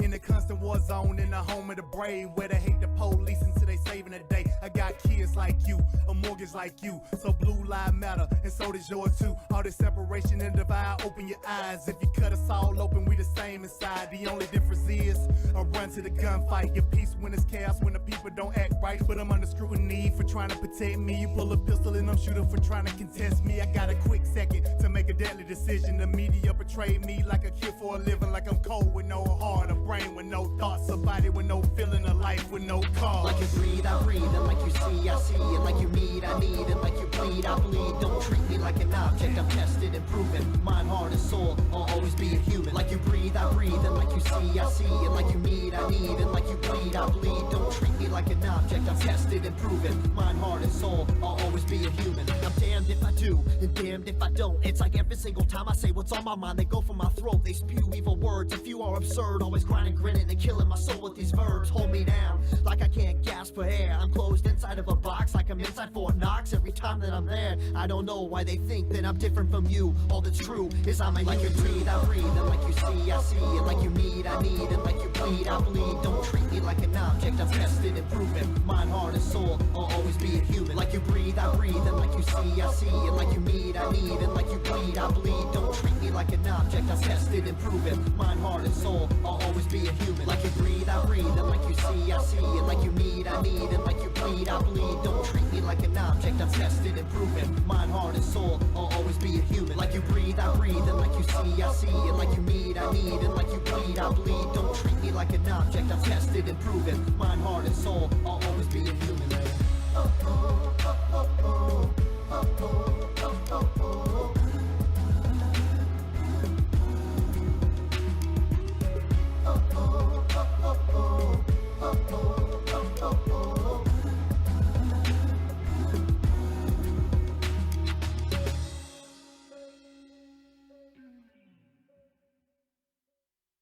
Good evening, boys and girls. This is Tim Kennedy. I'm a Special Forces sniper, a Ranger qualified Green Beret, a UFC fighter. Please listen to us and the shenanigans that we're going to say. We will insult you. There will be racial slurs. We will be sexist. We will offend you. But there will be magic, and a unicorn will be raped. So enjoy the show. Thank you for listening on WTF Nation Radio.